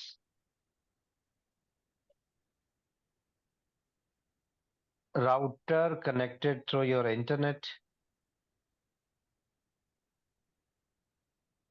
and मान लो जो भी लाइन है आपके पास 1 ISP2, अगर आप ऐसे लगाते हो तो ये आपका हो गया पेरीमीटर फायरवॉल। पेरीमीटर फायरवॉल से अपना ट्रैफिक इधर किया, तो आप क्या कर सकते हो कि जितने भी पब्लिक सेगमेंट आईपीज है वो यहाँ पे रखो। एक्सटेंड करना है तो फायरवॉल के इंटरफेस तक ले आओ। अब आप यहाँ से जो भी अपना इंटरनल ट्रैफिक है यहाँ पे आएगा, फिर यहाँ से आपका इधर जाएगा, और फिर उसका ब्रेकआउट कर सकते हो जैसे भी जाना है। इधर डायरेक्ट जा रहा है कुछ ट्रैफिक तो डायरेक्ट निकल सकता है, अगर वो आपका ब्रांच ऑफिस के लिए है तो टनल से जा सकता है। इस सेटअप में कोई प्रॉब्लम नहीं आएगी ज्यादा आपको, क्योंकि आपने राउटर आगे लगा रखा है। ओके। और अगर आप यहाँ पे लगाते हो पीछे इसको करके, यहाँ पे आपका फायरवॉल है, सारा कनेक्शन आपका जो है फायरवॉल से आ रहा मान लो। तो अब आपके ऊपर डिपेंड करता है कि आप इसको फर्दर कैसे रन करोगे। फायरवॉल पे जैसे रूल अलाउ करेंगे वैसे ही हाँ, अब आपको यहाँ कम्युनिकेट। पे रूल बनाना पड़ेगा एक्चुअली ट्रैफिक पास करने के लिए। तो मान लो कि आपकी इंटरनेट कनेक्शंस की लाइन यहाँ आ रही है, तो राउटर एक जस्ट आपका क्या हो जाएगा, ट्रांजिट डिवाइड, फायरवॉल आपका ट्रांजिट डिवाइड की तरह काम करेगा बस। लिंक आपको यहीं पब्लिक आईपी यहीं रखने पड़ेंगे, या तो स्टैटिक नेट कर दो फिर से 1 to 1, और पोर्ट नंबर जो रिक्वायर्ड है वो अलाउ करने पड़ेंगे आपको। हमारा जो करंट सेटअप है ना एसडी वैन का, तो वो हम्म, क्या चल रहा है, हमारे सारे जितने भी एयरपोर्ट्स हैं हमारे, हाँ जी। तो मल्टीपल 100 एयरपोर्ट्स हैं, सारे एसडी वैन पे गए हैं, लेकिन जो हमारा थीटा का राउटर पर है ना, वो बिहाइंड द फायरवॉल पर है, तो फिजिकल राउटर। तो भी डिफरेंट वीआरएफ बन रखे हैं, वो उस पर ट्रैफिक आती है अकॉर्डिंग टू फायरवॉल पे बीजीपी कॉन्फ़िगर हो रखा है सीता के राउटर के साथ। और हाँ, ऐसे भी फायरवॉल कर पे सकते हो, पॉसिबिलिटीज है। हम्म, तो अभी फिजिकल राउटर है वो रिप्लेस हुआ नहीं है एसडीएन पे डीसी का, तो मैं वही कंसर्न था कि अगर वो करेंगे तो कैसे होगा फिर, है कि वो इसका राउटर रिप्लेस कनेक्टेड। नहीं हो, अगर आपका पीछे है तो इस तरीके से आप कर सकते हो, यहाँ पोर्ट वगैरह ओपन करना पड़ेगा, और हम्म ट्रांजिट डिवाइस यूज करना पड़ेगा, और आगे आपका अगर लगा राउटर तब कोई दिक्कत ही नहीं। समझ गया। तो गाइस आज के सेशन के लिए हम लोग यहीं पे कंक्लूड करते हैं। तो आज मैंने आपको जो जो चीजें बताई उस पर एक बार फिर से कंक्लूड कर देता हूँ। एटलीस्ट आपको काफी सारी क्लियरिटी हो गई होंगी कि why people do prefer this SD वैन solution over your legacy network, correct. Hmm yes yes. अब आइए यहाँ पर पीपीटी को भी थोड़ा सा फॉलो करते हैं। अब देखो यहाँ पर आपको ये डॉक्यूमेंट मैं दे दूंगा, तो आपको ये समझ में आ गया ऑर्केस्ट्रेशन का काम ये कर रहा है वी बॉन्ड, और मैनेजमेंट प्लेन वी मैनेज के थ्रू है आपका, control plane vSmart, data plane आपका वी एज हो गए जो राउटर्स हैं। और देखो लॉक, जब भी एसडी वैन आर्किटेक्ट देखते हो आपको लॉक दिखता है, इसका मतलब क्या है, हर एक ब्रांच आपस में आईपी सेक बना के रखा है ये, लॉक एंड लॉक। हम्म और नीचे अगर आओगे आप थोड़ा सा तो हर एक इंडिविजुअल डिवाइस का यूज देखते हो। वी बॉन्ड इज एसडी वैन ऑर्केस्ट्रेटर। सो ऑर्केस्ट्रेटर का मतलब क्या है यहाँ पर, orchestrate connectivity between management plane, control plane and data plane. मतलब कनेक्टिविटी बनाने की कोशिश जो इनिशियली होती है वो वी बॉन्ड के थ्रू ही होती है। Everyone has to authenticate with vBond. अब यहाँ पर देखो, serve as as the first point of authentication, मतलब फर्स्ट पॉइंट है ऑथेंटिकेशन का। Requires public IP address, provides net T, मैंने बताया ना आपको नेट टी करता है, कैसे करता है वो भी आपको पता चलेगा आगे। नेट टी आपने शायद फायरवॉल में पढ़ा होगा, पढ़ा है आप लोगों यस। ने। हाँ जी। नेट टी करता है ना, यूडीपी 500 हेडर जब आपका काम करना बंद कर देता है, नॉर्मली जब आप देखते हो कोई नेट डिवाइस बीच में होता है तो हम क्या लगाते हैं, एक हेडर लगाते हैं ना, यूडीपी 4500 नेट रिवर्सल का। उसी यस। तरीके से यहाँ पे भी काम करता है। और यहाँ पर आ रहा है all other components need to know the vBond IP और एफक्यूडीएन। सभी डिवाइसेस को वी बॉन्ड एटलीस्ट पता होना चाहिए। ऑथराइज ऑल कंट्रोल कनेक्शन, मतलब सभी कंट्रोल कनेक्शंस को ऑथराइज करता है। जब आप इनिशियली डीटीएलएस टनल बनाने से पहले जब आप ऑथेंटिकेशन कराते हो तो हर एक डिवाइस को सबसे पहले ऑथेंटिकेशन का जो प्रोसेस है वो फॉलो करना होता है वी बॉन्ड से। और वी बॉन्ड आपका मेन डिवाइस है, अगर वी बॉन्ड डाउन डाउन हो गया तो आपका जो है नया डिवाइस ऐड नहीं हो पाएगा, करेक्ट।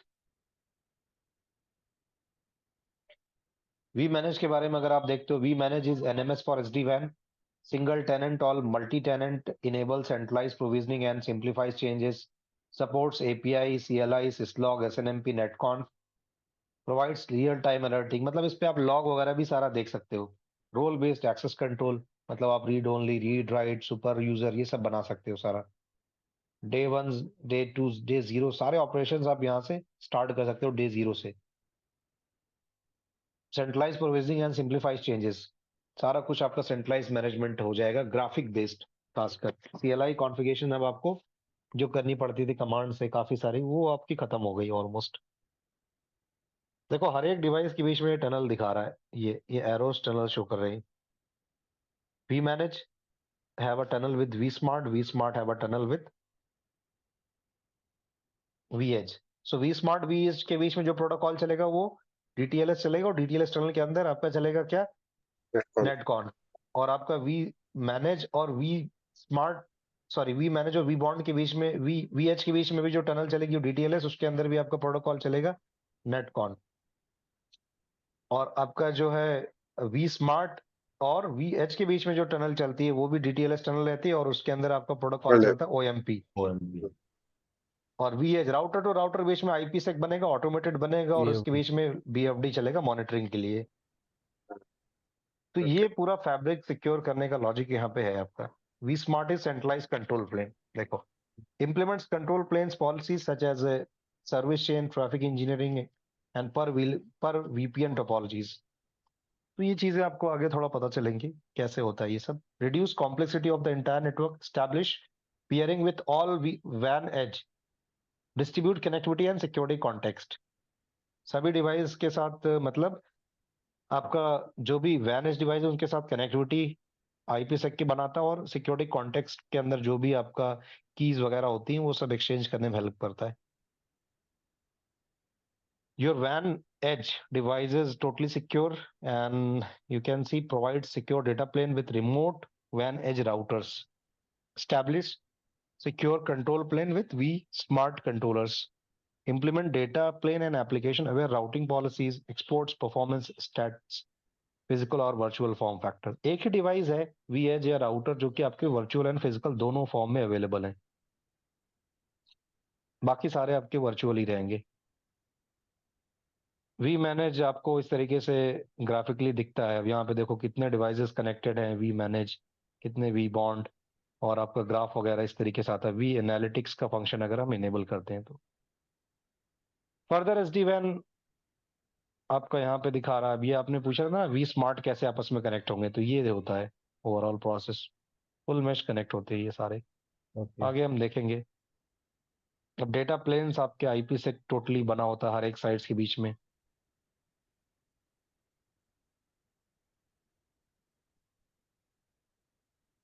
लाइवनेस, डेटा प्लेन्स की लाइवनेस एंड क्वालिटी चेक करने के लिए बीएफडी चलता है। सारा आपका ऑटोमेटेड बीएफडी चल जाता है साइड्स के बीच में। Path liveness and quality measurements, up down, latency, jitter, IPsec tunnel, MTU, everything will take care. Run between V-edge routers in the topology inside SD-WAN tunnel across all transport.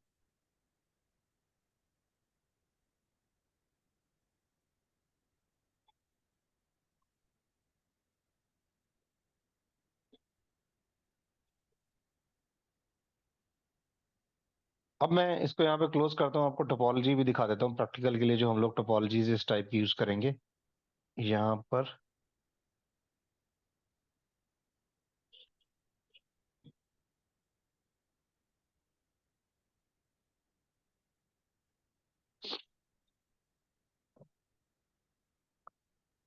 इस type की कुछ topologies हम use करेंगे, तो इतनी बड़ी topology at least चाहिए होती है आपको समझने के लिए। 2-3 साइट्स डेटा सेंटर्स वगैरह लेना पड़े। ये मेरा डेटा सेंटर्स हो गया जहाँ पर मेरे पास सर्वर सर्टिफिकेट ऑथेंटिकेशन के लिए vBond, vSmart, vManage switch हो गया। यहाँ पर एक साइट पे डिवाइस हो गया। ट्रांसपोर्ट इनपुट, ट्रांसपोर्ट मेथड 2 ले लिए मैंने, MPLS और इंटरनेट राउटर। साइट 1 हो गई ये, गुरुग्राम, दिल्ली, नोएडा। कुछ इस तरीके से आपको टोपोलॉजीज बनाओ, तो मैं स्टेप बाय स्टेप बताऊंगा बनाना।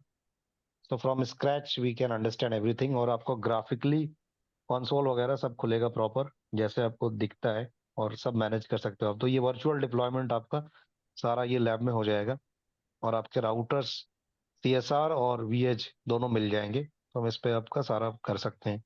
तो फिलहाल अभी आज का और आपका नेक्स्ट कल का सेशन भी मोस्ट प्रोबेबली थियोरेटिकली ही रहेगा, बहुत सारी और चीजें हमें समझनी है। एंड डे 1 PPT मैं आपको दे दे रहा हूँ। So this is the PDF note.